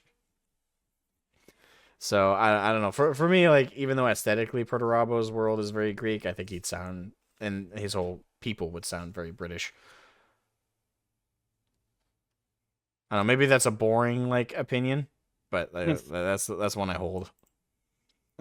It's very reasonable. Like I said, apart from Russ and Jagatai, I think everyone would sound sort of like High Gothic, because the civilizations that they ended up getting thrown into were of industrial, people. Wait, with machinery and stuff. Wouldn't it be low Gothic? Wouldn't it be low Gothic though? Because that's usually English, or am I? Actually, yeah, you raise a good point, because like a lot of the Imperium speaks Low Gothic, and I think there's only select worlds that actually speak High because they're that close to the Terra. True. Low Gothic is like the most common. Like it's the common like accent language. I guess that would be the British accent, whereas High Gothic would probably. I know. I always pictured High Gothic as the more pompous version. Yeah, it would be. Yeah. Yeah. So we've argued for what. Good show, Nico. Yeah, thank you. So we've argued for what Primarch Cavill should play as. What Space Marine do you think would best suit him? Maybe this will. A named one. Yeah, name one. I have so many I could list off. You only get 3. Sigismund. Okay. For a chaos choice, again, because I kind of would love to see Henry Cavill. Like, we've seen him in so many, like, noble British gentleman roles, or badass like fighter roles. I really would like to see him get his acting chops challenged a little bit. Again, that's why I thought Fulgrim would be a fun choice. I'd say Karn the Betrayer, because I don't get me wrong. Again, I know a lot of people are going to disagree with that one, cause both aesthetically, but also probably other people have headcanons of who would be a better Karn the Betrayer. I just would like to see him play like that, like savage, brutal, and powerful fighter. Like I don't think I've ever seen him portray such a character. Like the closest we ever got is when he had like his rage moment when he played Superman, and that was hardly anything. Like it was like a brief yelling and then fighting, and then he immediately got out of control. I don't know. I mean, like having him be directed as this raving, savage, violent lunatic like Karn, but still be this frighteningly effective warrior. I don't know. I really liked him play Karn the Betrayer. Nathan, you want to go first, or If okay, so I've got 2 picks for this. So my 2 picks would be, one would be Nathaniel Garrow Good choice. during the Horus Mm. Heresy, a good one? but the other one would be kind of going on from what Asmo was on about before, Soltarvit. That was actually going to be my third pick. So Cause like the Lion, I think he's very knightly, he's reserved, but I don't know a lot about Soltarvitz, to be fair, so I can't comment a lot on this section. But from what I've seen of Soltarvitz, like the artwork depicting him, like he's very angelic, but he's stoic as well. He The- doesn't speak when like he doesn't need to. yeah, the biggest thing with Soul Tarvitz is his story begins and ends for the most part with Isfan 3. Because to this day he's never been referenced outside of Isfan 3. It's commonly accepted he died on Isfan. He was one of the head Marines leading the fight back against the betrayers. Well, I mean, if Henry Cavill is going to helm a show that's going to be canon, this potentially could be the story of Soltarvitz before and at the end of Istan 3. Yeah, absolutely. Like And he like yeah. like he might be able to expand upon it. Yeah. I would love do- to see it. I do. Okay, I do think the potential. If we're going for the Horus Heresy, maybe. What do you? Okay, first I'm gonna spitball this one. What do you guys think of Gabriel Loken? Gav, Mm. ooh. I don't know. I think that would be a good choice. You know, if Henry wants to play like another main character, right? Like the central character. Like let's say they do a Horus Heresy show, and let's say they do it based on the direct books, which I guess is a conversation that isn't really being had when it comes to talking about the Henry Cavill project. A lot of people, including us, I guess, talk about it from the perspective of like, oh, they like start from like a fresh thing or news story. But let's say they were to just straight adapt the books, and they were to do the Horus Heresy. I think if Henry was going to be, which some people would accuse him of being like egotistical, like he sets up all of this just to basically put himself as a star, but I'd be fine with it. I mean, again, he seems pretty likable, and we know he can act well, so I'd be cool with him playing. I think it'd be cool with him playing Gavio Loken and being like the main character to start out with for like a potential Horus Heresy TV show or movie or series of movies. Yeah, Yeah, I do think. I can't even think of a butt or a no. I think it'd just be a good pick. So I guess I'll leave it at that. Pretty boring, I know, but Yeah, I did kind of think so because reading through the Horus Heresy books, the first 3, it's very like I can definitely see Henry Cavill playing him pretty solidly. I mean, if you wanted to go for a bit of a lighter, maybe Torgaden, but I think Torgaden. Yeah, I swear, me in English. Maybe, but yeah, I think Gabriel Loken is a good choice. Thinking about it, though, if I had to take an alternative, what was the one There are so many. There are so many. Hang on. Let me see. I have to go through my own. What did? I was gonna say, in the meantime, I think the reason we're discussing like a lot of ideas about telling new stories is the fact that I think one problem that 40k suffers from is telling the same story over and over again. Yeah. Yeah. Like we need sort of a few fresh angles, or like, because they're now going into the live, well, potentially live action, or like very refined CGI sort of shows. We need sort of like a new direction for the sort of stuff, rather than the same heresy stories that a lot of YouTubers have covered. People always referencing YouTube videos and shit like that. Right. Like, give us a brand new story with brand new characters, possibly in a brand new setting as well. I mean, the setting for 40k, but I know what you mean is like a brand new world that we've never seen before. Yeah. Yeah. Yeah. It could And be just a new setting within the setting we know. Yeah. A new context. Yeah, that I would prefer that as well. But to be, I'll speak on behalf of the people who have always wanted adaptations of the books. Like Lord of the Rings fans got an adaptation for their books, and a lot of other like Hunger Games fans got an adaptation of their books.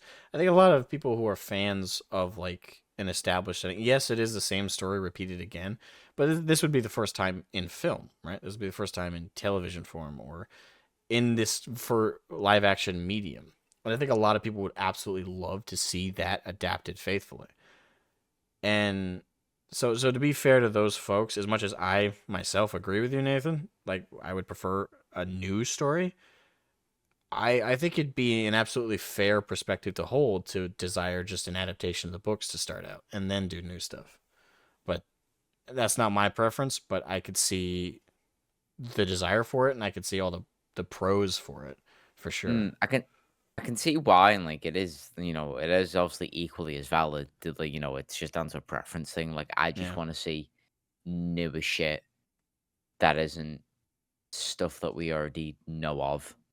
I think like the best course, and this is me, is to do something new. Start off with something fresh, not Yeah. necessarily new as in like try and do something that's never been done before thematically, but try and tell a new story within 40k.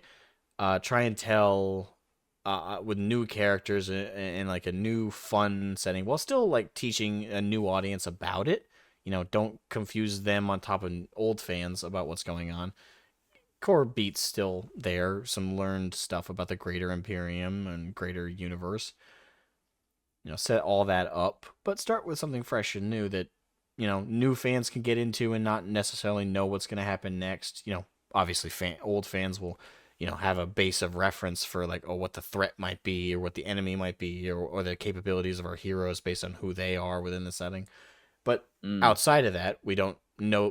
They're not named characters. They don't have pre-established feats that old fans can reference and just constantly nudge their friends like, "Hey, keep your eyes out because this guy could do this really cool thing." It's like, no, like give us something fresh. I would like that, Yeah. and then maybe if that does really well, start another show or movie that's again still fresh and new, and then as the popularity builds, maybe use that to then hype up the Horus Heresy. Yeah, I at least want them to prove themselves first with a new series, and if Yeah. they can prove they can do it, then start going and retroactively doing it again. Because the whole fucking standard with trying to adapt something from the books Absolutely. into live action Oh, yeah. initially, and then not knowing how to do it, and then they fuck it up real bad. Yeah, and this goes along with like my point earlier about like my fear of them blowing their load and jumping too soon into like the big stuff or to like the big reveals, jumping too soon into Space Marines, jumping too soon into Primarchs, too soon into established named characters. This goes along with that. It's like start off small. Start off like you're making a production that is an introductory of introductories, and start off with a very consumable, digestible story. Fun, exciting, definitely gives a sense of scale for the universe and everything, but it doesn't need to tell the audience everything all at once. It doesn't need to introduce every major character all at once. It doesn't need to set up the Avengers of 40k. Start off small and don't have any secondary show or movie directly attached to it in your head. Hope for one, work with one if you can get that, but focus on the project at hand. Don't think about this big overarching mountain you got to climb. Focus on the hill right in front of you. So would the best approach be basically just to create a brand new faction for the particular property? No, I will say that not new faction. Okay, not a new faction. Sorry, I meant to say like its original like Imperial Regiment or like their own little like Space Marine chapter, something like that. Oh, as in like what Dawn of War did with the Blood Ravens. Yeah, something like that. I do think that could work. I mean, at least then people would have like a fresh it would be new to everybody, but obviously the fans would know in general. But it would also be something for them to also I will say no. I will say no. I think that'd be a bad idea. Because while we've mostly been, and I will say this, I've mostly been talking from the perspective of trying to appeal to the normie crowd and get them into this and interested. This is where I'll step in for the fans and the established fans. Starting off with a brand new faction and a brand new group, on top of now having to establish the setting, you now have to establish your own thing to the old fans. Right. So now you have twofold of things you have to explain and feed into. And I think that's a bad start. Because for the old fans, it's going to be a put-off, I think. Because I'm not going to say, like, you have to use Ultramarines, you have to use, like, the big popular things. You can start off with unnamed characters, but faction-wise, like, start off with something established. Because you got to give something for the old fans to sink their teeth into. Like, give us Cadians, give us Catachan, give us something we can, as fans, be like, hey, we know that, and then give us, like, a foot in the door. If you start off completely blank slate new stuff, it's going to put off old fans, because then it establishes the fear of, okay, how if they're willing to invent their own factions and stuff within the setting, there's already uncertainty with Amazon attached to it, right? So if we start off with two new stuff, like pure blank slate, I think it's a bad idea. It starts off on the wrong foot, I think, for old fans. Obviously, normies, they're not going to care one way or the other. It's all new to them. But this is where I'll speak on behalf of us old fans. Give us something we do know to attach ourselves to, just outside of it just being the setting we know. Doesn't need to be named characters, but maybe faction-wise, scale-wise, something recognizable. Actually, funny we mentioned the Imperial Fist, because the Imperial Guard, the humans, factions. Because the next thing I was gonna ask is, if human, then who? Like, who in the Imperial Guard? Would he be an Inquisitor? Would he be a Psyker? Would he be like a Rogue Trader? Like, Well, two of those are not in the Guard, so. I mean, I meant if human. Right. So and obviously a human can be, either of those things. Like I said, go ahead, Nathan. There's a fucking Asmogan pulling out that will actually. Yeah. Well, I'm gonna, because I am like a nerd with this shit, so I will actually. 'Cause I'm obsessive, I've spent so much time in this stuff. I know too much. Yeah. Yeah. Like I said earlier, though, like I'd do an Inquisitor show. Like that was my recommendation to start off with. Yeah, just a new one or established one, because if established, new one. I think this is where, because again, factions, where with the new stuff, I think they should start off with new characters and new planets, new settings within settings, like Nathan suggested. But to give something for the old fans to attach their teeth to, the old stuff they need to introduce is like faction size. Like the factions, the big stuff, the broad stuff, I should say. That should be something that appeals to the old fans. So Cadians, Catachan, the Inquisition as a whole is recognizable, of course. Mechanicus, something like that the old fans could be like, okay, I know that faction, so with these new characters, I can expect some things from, based on the faction they're from. But then everything else can still be a surprise. So it gives enough for old fans to attach their claws into, while still having new things to learn and new experiences to be had. And it's also allows like new fans to still get something fresh and something that isn't, that they're not going to be like harassed by their 40k buddies with, hey, by the way, this thing has like this 40,000 pages of lore. Yeah. So it's a mix of a healthy level of new while still having just enough for old fans to be drawn into. And okay, so we talked about what they should do. What should, in general, what should be avoided or changed for a more consistent narrative? It's like if you're going to make a series like this, so if you avoid it, well, at least or at the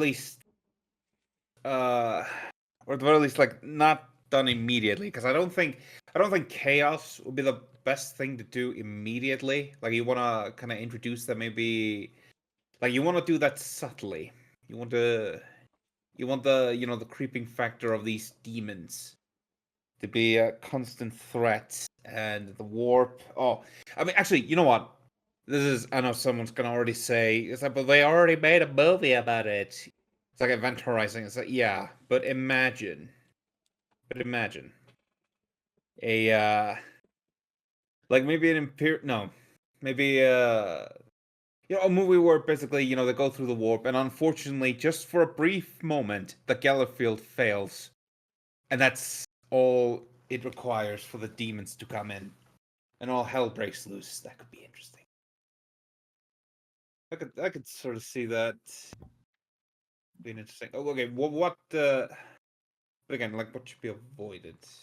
What do you guys think? Which,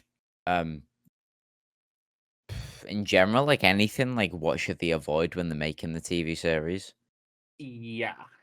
Well, I mean, the big alarming current day one of, don't Primaris? just don't push anything. And I think everyone knows what I mean when I say don't push anything, leave it 40k, leave it as it is. Yeah. Yeah. Yes, thank you. If I was trying to be subtle, but okay. I mean, fucking like, fuck you, I'm this with it. this is the 40k community. You can't be subtle. No. People can No. pick up on subtleties. Don't be autistic, mister. We I- both have autism. I can still be subtle. Okay. For me, that's a very broad question.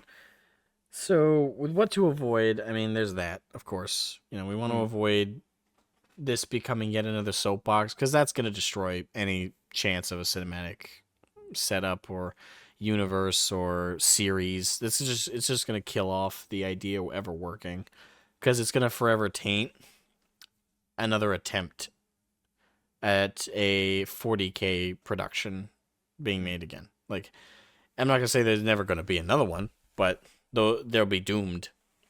Like people in this community are not going to forget if they fuck it up, like a Rings of Power situation. So they need to avoid that. In terms of more like in-universe things to avoid, though, to start, I would avoid.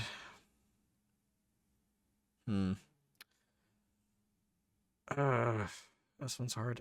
To start, I would avoid, as I've said in the past, in this whole stream, I would avoid Space Marines. I would avoid the Custodies. I would avoid the big dogs from the outset. I would work my way up to that. I would also avoid out and right chaos jumping in. I feel like starting off on a horror note with like a Zinch or Nurgle or even Slanesh situation. Let's be honest, Khorne's less scary, more outward just savagery. So, with those other three though, you could do horror pretty effectively. I'd say avoid horror to start out with. It's 40k. I know that's like heresy to say. Like a huge part of 40k is the horror, but straight up horror. Because I think straight up horror, like a movie about like a group stuck on a Zinchian Gellerfield failure type situation. Like I feel like that's just gonna. First off, like the average audience is gonna be fucking confused. Oh, yeah. Like they are going to be confused as fuck. And as much as us 40k fans know that's the point, I think that's going to be like for a common audience, it's just going to be a huge like, this is fucking dumb. Why am I watching this? I have no idea what the fuck's going on. It's scary, but what the hell? Like, it's going to be an off put. And I think like a Nurgle style horror is also a bad idea because it's going to gross people out. Like, you know how people got fatigued with the Saw franchise because it just got gratuitous gore? Yep. And it's the same issue I kind of want to avoid with 40k. So I think they should start off with something. If it is horror like, do something again like Katachan Predator style kind of horror where there's an action. It's action, but there's some horror. Like or aliens, you know, if they do Tyranids. Like have a little bit of action, compelling characters, a little bit of romance, and also have that scary element. Have a mix of it. But if they go straight horror, I think that's a bad idea. Because it's gonna give the average audience a bad taste in their mouth because they're gonna think the whole all of 40k is gonna end up being this for films and TV that they showcase, and they're gonna be like, oh, it's more cheap horror schlock that we have to sit through, and they're not gonna give another one a chance. I don't think. I think the other problem comes in with not just like setting bad expectations, but I think it also. I think with straight horror, I think it also is kind of boring to do for the most part. Like, even if they do an Event Horizon style horror, it's still rather boring. It could just be my experience, but horror is so overdone nowadays. Like just straight horror, like the old dark house horror movies. There's like a million of them B style movies made every year, and they're getting cringier and cringier with like there was a horror movie a few years ago, right? That was like based on like Skype and shit, right? Oh, yeah. Like this stuff is getting like eye rolly. Like some people, like most horror reviewers nowadays are for the comedy, the unintentional comedy of the horror films. So that should tell you a lot about it. I think it just sets a bad precedent if they start 40k off with horror. So I think they should start off with something more action packed and maybe action packed with a mix of horror, but just not avoid straight old dark house horror movie. Yeah, we don't need that. Yeah, All right. I think that's really So- it I can think of. Yeah, so the next one is, what faction is best to do last or not at all? Okay, so what faction is best to do last? Best to do last. That's quite the, I would say maybe Drukhari, because obviously, they are just straight up the villains. It's like there's nothing really redeemable about them. They obviously they have their reasons for doing everything that they do. They have to do it to survive, or else they get their soul sucked in by the she who thirsts. But again, you can't really relate to a Drukhari, and obviously the actions they commit to basically just anyone. It's like it might be, for an audience, it could be too much. Though, then again, I don't know. Yeah, I'm gonna say the Drukhari, maybe. Well, they should be the last faction to do, if only because you can't start off that extreme. I mean, unless maybe you're fighting them, but they're not really, they're not really a faction you want to. They're not really a faction you want to get behind. Is my point. I mean, obviously in the tabletop you do, but maybe if you enjoy them, but you can't. It's like there's nothing really about them that for an audience that is much to recommend. Obviously with humans it's easy, but I would rather. I don't know. I'd rather pick a Tyranid over a Drukhari because at least they are just doing it for num num num reasons. Yeah. I think if we're talking like broad factions, like overarching, I think you're right. Jakar is the last that should be done. If we're talking like small scale though, just of like sub factions or even like sub factions within sub factions, probably the last that they should do.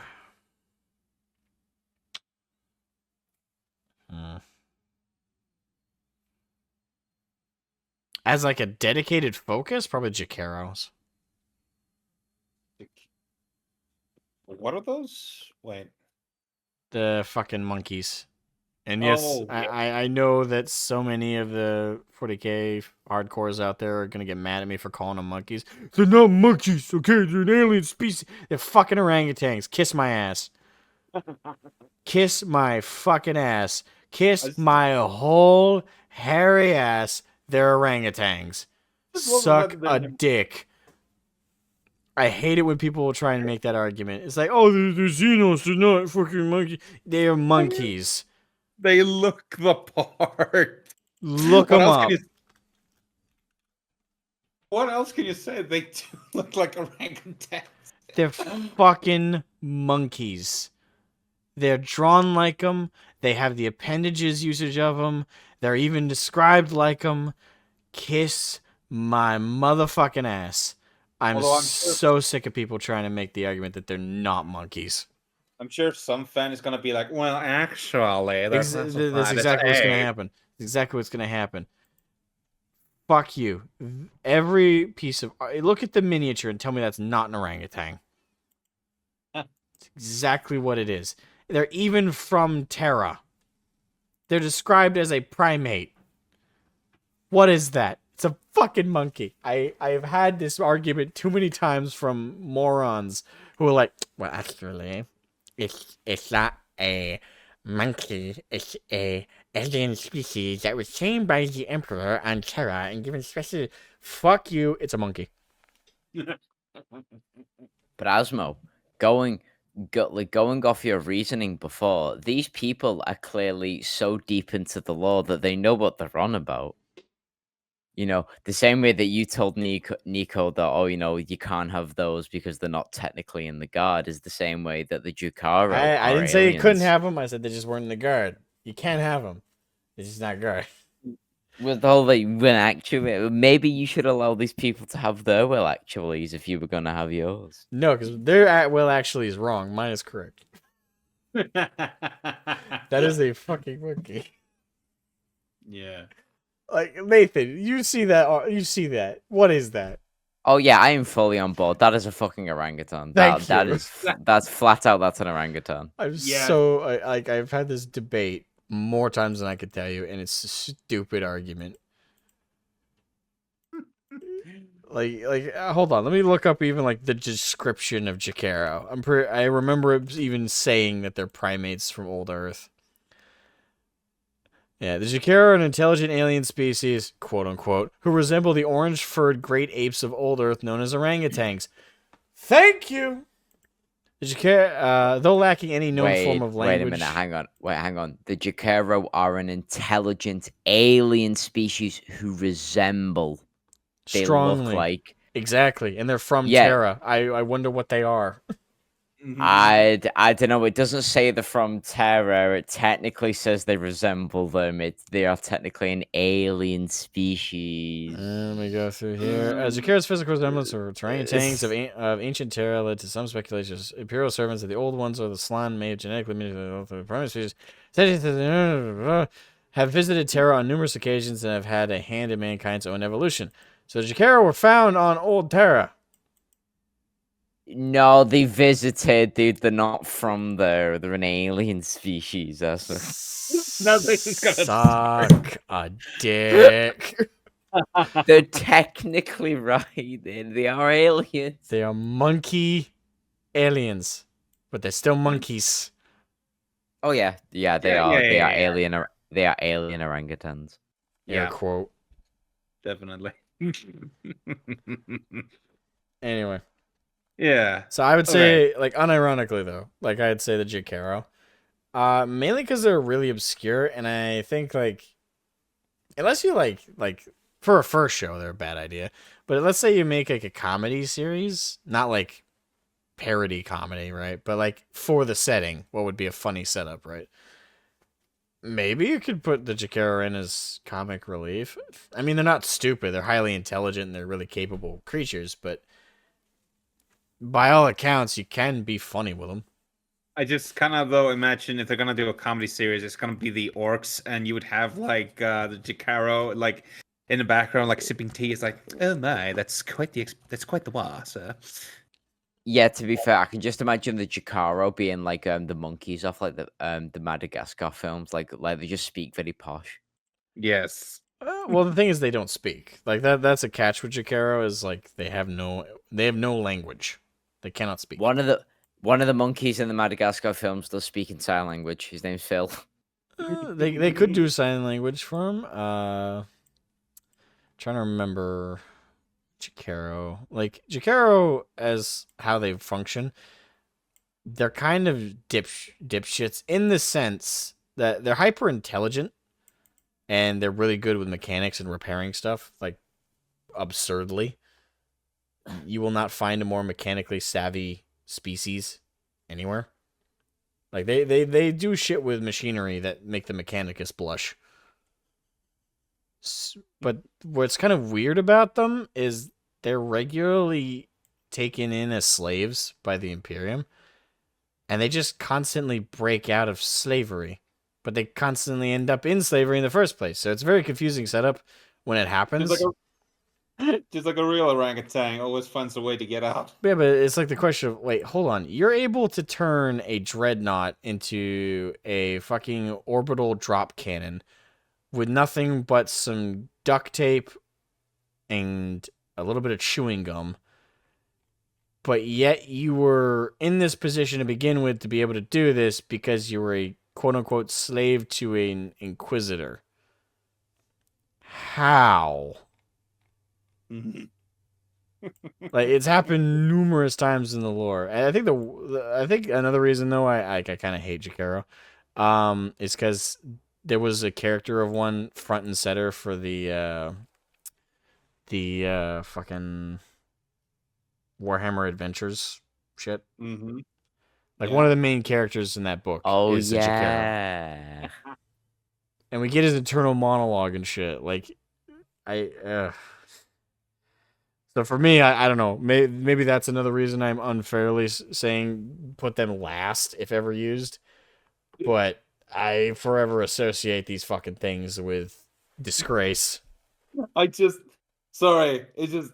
I know they were in the old lore and they were there before that, but still, that I will never be able to unassociate. Yeah, the thought just came to me: Jakaro Marines. Ugh. But yeah, I don't know. Maybe they just really love the chase. You know, maybe they just love the chase and love to be captured. Ooh. All right. So the next one should. Okay. So should it be live action or should it be 2D or 3D animated? Depends. I mean- Depends massively. Yeah. I mean, we already know that the product that Cavill's working on is live action. Yeah. I mean, if you're asking how much of it should be CG versus practical, I mean, I would like them to make it practical as fuck, but there's only so much you can do with like spacefaring shit and Tyranids and orcs, and this is too much to expect to do everything practical.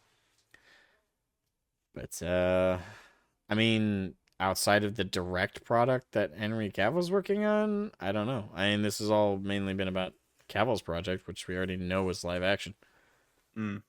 Is this like a preference question? No, I mean just in the sense that because if they, because obviously there are many big limitations with doing live action and stuff like that. So doing things either in 2D or 3D, like you can obviously get away with a lot of stuff. Like you have stuff like Astartes that looks really badass, but it's just, I don't know. Like, I think if it was 3D, like, at least you could get away with some CG stuff, but live action, at least. See, this is a difficult one. It's very difficult. It can go with... Again, the premise of the question, though, is it preference in the question, or is it what is it gonna be? Because we already know it's gonna be live action. What it's gonna be, basically. Yeah, well, we already know. Yeah, we already know it's live action, so it's kind of a moot question. But didn't like. Okay, so I meant so basically maybe a preference thing. Basically, I think it would be interesting to see because they sometimes in Amazon they do like side projects, like say for the boys, where they had The Boys, which is live action, and then they make stuff like The Boys Diablo, which is 2D animated and stuff like that. So if they did something extra, like that would be kind of interesting to see. But I mean, I if don't you're talking know. about like side stuff off of this project, Yeah, it would depend what I'll it's be- about. It depends on what it's about, I suppose. Yeah, it'll depend on what it's about. Though that's the thing, though. If it, let's say it was, say, 2D, how would you guys like to see it? Like anime? Would you like to see it kind of like If it's anime drawn by actual Japanese studios, then yes. If it's that pseudo anime Western crap, no. no? Because I can Uh, sort of, I would love to see a Warhammer 40k in like the art style and the aesthetics of like, say, Hellsing Ultimate. That would be awesome. Just have absolute, you have the real impact of the guns. You'd have blood, gore, ripping everywhere. It would be chaos, carnage. It's like they would not skim on the details, and that would be sweet to see. Absolutely. All right, maybe I don't. I mean, Nathan, unless you have anything to say on this, or I mean, like I said, it depends massively what it is, but preference-wise, I would like uh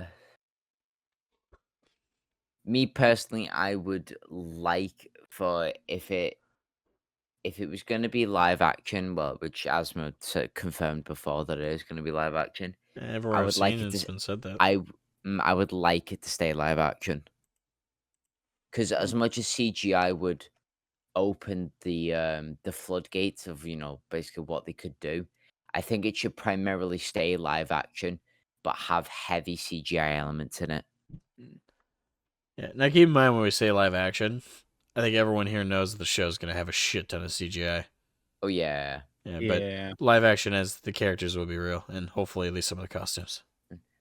I would love to see a custodian fight off an entire swarm of bloodletters single-handedly with the graphical quality of the new Planet of the Apes films. Oh yeah. Ooh, like I'm nearly I'm nearly climaxing at the thought of it. It's so tasty.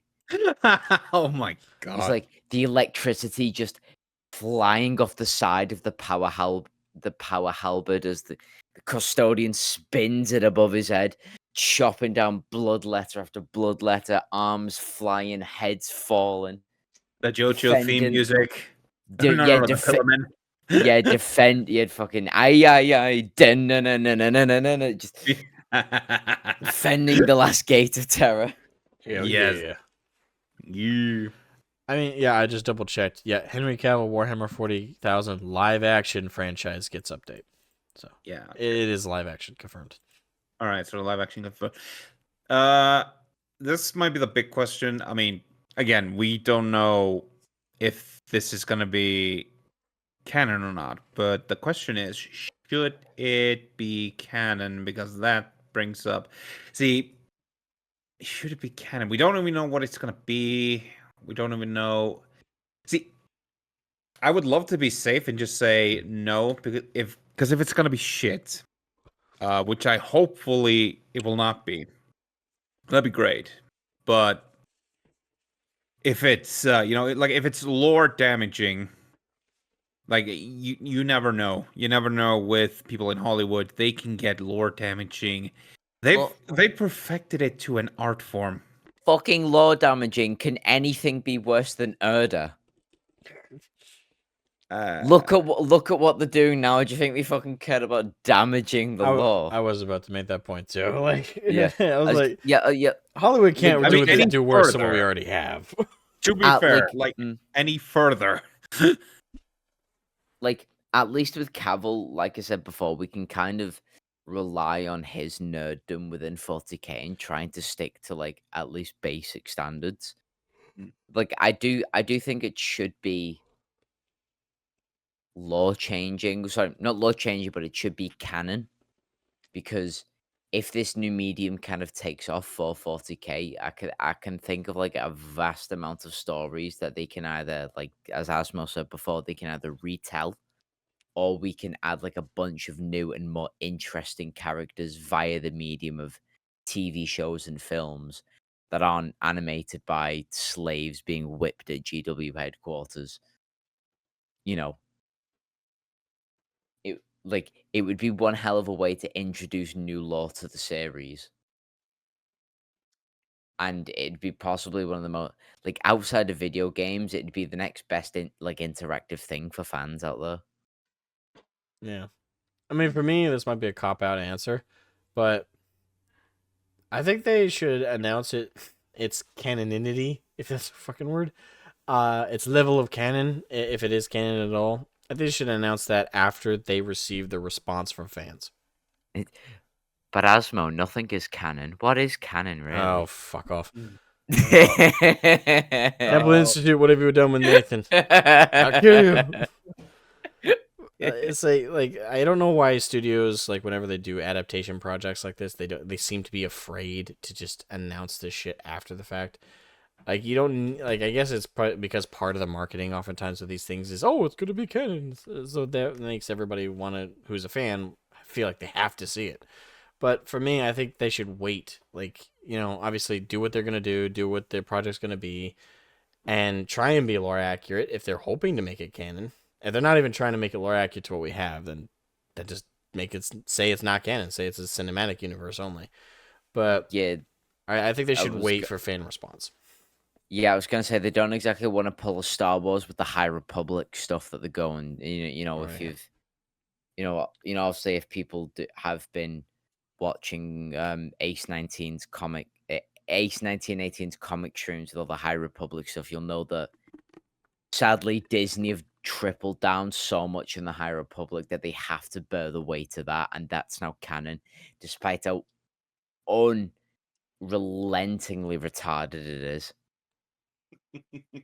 So I can see why they might hold off. Oh yeah, but it's. I mean, I'm sorry. I got flashback of Ace 1918's every live stream that was Star Wars High Republic. It just flashes before my eyes. Oh, fucking remind me. It's that like the absolute state Star Wars has turned into. At least I don't think, and maybe you might disagree with me, guys, but I don't think 40k's gotten to that level of but fucking stupid. Not yet. Not yet. No. I think I'd say the closest is the Erda stuff, but that's very much in a pocket, and a lot of people in the fandom have been treating it as non-existing. Even GW haven't referenced it since they wrote it in. So remember, the land speeder is not called the land speeder because it speeds across the land. The land speeder is named after the particular scientist that invented it. His name was Mr. Land Speeder. Mr. Land. Not Speeder as in Speeder. No, Speeder as in Speiter. Speeder. And then they just got it wrong years later. Yeah, fucking unfortunately, years before the first land speeder was built, Arkenland was his fucking name. Kill me. Like I really hope they don't reference that shit ever again. Make it so the community can safely say it doesn't exist. Yeah, just forget about it. It's like a Scrappy Doo. It's like we just don't talk about it. Leave it in the corner. Exactly. We know it exists. We just don't acknowledge it. For me, the ultimate move would be like, who wrote the Saturnine book? Because that's actually where the Erda stuff was introduced. Saturnine. It's part of the Siege of Terror series. I know that. I own it, but it's dark in here, and I'm not going to turn on the lights because I'm a vampire. Saturnine. Dan Abnett wrote it. Fucking Dan, really? You're one of my favorite writers. Why did you do this? Right. You're a bit of a douche, but I mean, like, you wrote some of my favorite 40k novels, and you wrote this shit. But fucking, if Dan Abnett wrote another book in reference to where characters are referencing the ancient history of the Imperium, and in it like there was this moment where they're like, oh, with the Emperor creating the Astartes, and there's no one who like confronts him and says, well, actually, it was Astartes and Erda. And well, actually, no. Let's say a character does do that and goes, well, actually, it was Erda Astartes. Everyone in the room just goes, who? Eh. And then it turns out the whole thing was some delusion by this guy who is suffering from a Zinchian corruption. It's like, for me, I would be like, all right, Dan, I accept your apology. Oh, actually, have you seen his latest book?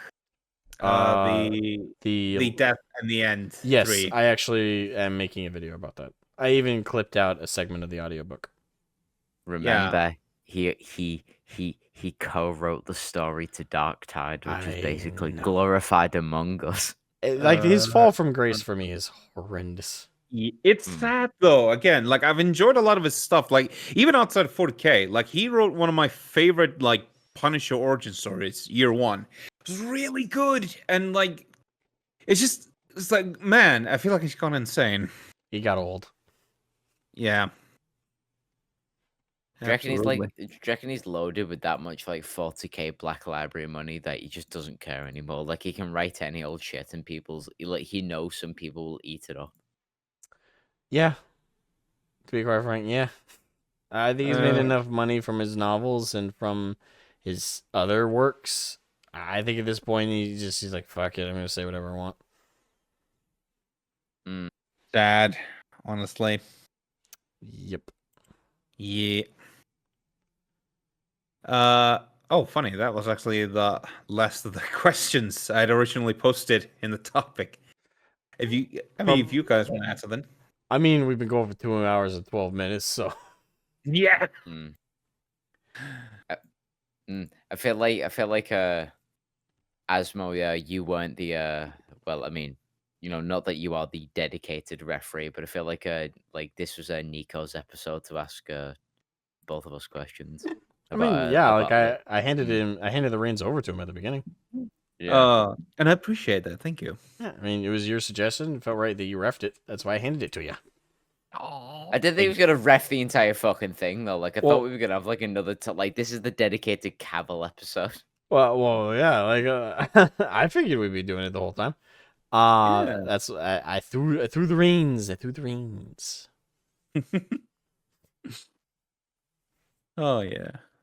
But otherwise, yeah, this was wonderful. I always wanted to get this topic just like at least discussed about because just like I am hopeful with the future, especially with Henry Cavill's project, but I also see where the pitfalls may lie. Oh yeah. There's definitely plenty of things to be concerned about. But again, not enough. Like we have nothing really at this point other than the announcement that it is happening, it's confirmed. Yeah. And that it's live action. Like that's all we have to work on, and that's not enough to doomer it yet. Like yeah. So yeah, concerns absolutely. Doomerish no. And also, like usually, I would say like don't trust anything that says announced, because in Hollywood it doesn't mean anything. Announced means, oh yeah, we're thinking about getting a director in this involved, maybe a producer or whatever, and like they can be in that stages for like. They can be in that stage for like years sometimes. I mean, for a bit of a reference, and probably you don't remember this video game. One of my favorite video games of all time, Infamous, right? No, I love Infamous. Oh, it's an amazing game. Oh yeah, I love Infamous. Now they announced a live action movie adaptation a long time ago. Like I think at the starting of. Just to throw this out this Cole McGrath is better than Desmond. Fight me. Yeah. Yes, I agree. And basically, it's like nothing came of it for years. It's like it's been a whole decade since they announced it. So again, since 40k has been growing for a while now, and obviously Henry Cavill being such a likable guy, having him on the reins, like it at least it'll bring. Like I'm hopeful that it'll bring something good. It's like it's in my prayers, please. Yeah, I'm hopeful too. Like it'd be, we really need a win in regards to like major fan universes and like adaptations and stuff. So we really need a win. And if Henry Cavill can't do it, I mean, For me, that's just a confirmation no one can. Because the guy's shown himself to be a major fan. And if, as an executive producer, he's not able to weigh things and stop the soapboxing and make things right, then no one's going to do it. That's the thing. I just kind of hold my copy of the Letitio Divinitatis, just like, please, dear nerd lord, please, the emperor, please, by the emperor's grace, let it be worth it. He's going. It's like going to bed, like hugging it and like leaving it underneath your pillow, so it always blesses you. Oh, yes. It's like, if you're a good little boy, you'll have extra ammo casings for your bolter rounds this year. Your Freddy killer Wait a would be minute. proud. Wait a minute. Hang on. Sorry. What was the book called again? Saturnine, the work with the No, the one that Nicho just said. Oh. Oh, the Letitio Divinitatis, basically the Imperial Bible. Yeah. Tio Divine. Hang on a fucking minute. Technically, it's Lectitio Divinitatis, but that's being anal. Hang on. Wasn't that the same one penned by Logar? Yes. Yeah. It is Yeah. exactly. Nicho. Mm-hmm. Is there something you want to tell? Is there something you want to tell us, Mister? No. Is there a reason you shaved off all your hair and you're gonna start writing runic symbols on it? I mean, I was doing that already. I mean, You little fucking word bearer. It's You little closet word bearer, you.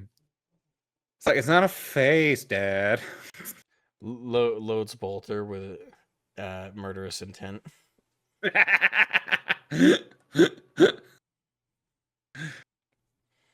Actually, yeah. for me, like the funniest, like, if I ever like drew like a fan comic meme thing for 40k, it would be like a couple panels long, maybe a couple pages, where like Black Templars are charging into battle against CSM, and the front line is a bunch of word bearers, and they say like this big giant fucking speech about how they're gonna tear apart the loyalist scum and death to the false emperor and all that, and then they run against the Black Templars, and the Black Templars just run them over and go past them, and then fight the Corn Berserkers behind them. They're all on the ground, like, we'll get them next time, brothers. We'll show them we actually matter. And one of them goes, no, we don't. I just love it's like the Black Knight in Monty Python. It's like, it's just a flesh wound. Oh, get him. Fine, we'll call it a draw. Yes. All right, we'll call it a draw. All right. I think with that, we're good to wrap up, I think. Yeah, I think so. Yeah, unless Nicho, you want to ask 20 or 10 more questions of us, No, dude, it's almost like, I mean, it's almost 1 o'clock here. So Boo! Fucking wow! Imagine having a normal sleep schedule. Couldn't be us. Yep. Pathetic. You're weak. Wow. weakness, I know. All right, folks. This has been the VoxWork podcast. I have been your host, although the main host tonight has been Nicho. But I have been one of your hosts, Asmogan. I have been Nathan X2000 again. Thank you for having me on, you fine gentlemen. Indeed. Very welcome. And I've been Nicho 40k, and it was a pleasure to have the reins this time. Yes, and we appreciate you handling it so well, my friend. Anyway, make sure you subscribe to the channel, leave a like, and make sure to check out these fine gentlemen's channels, linked in the description and in the pinned comment. We'll see you guys next time. Bye-bye.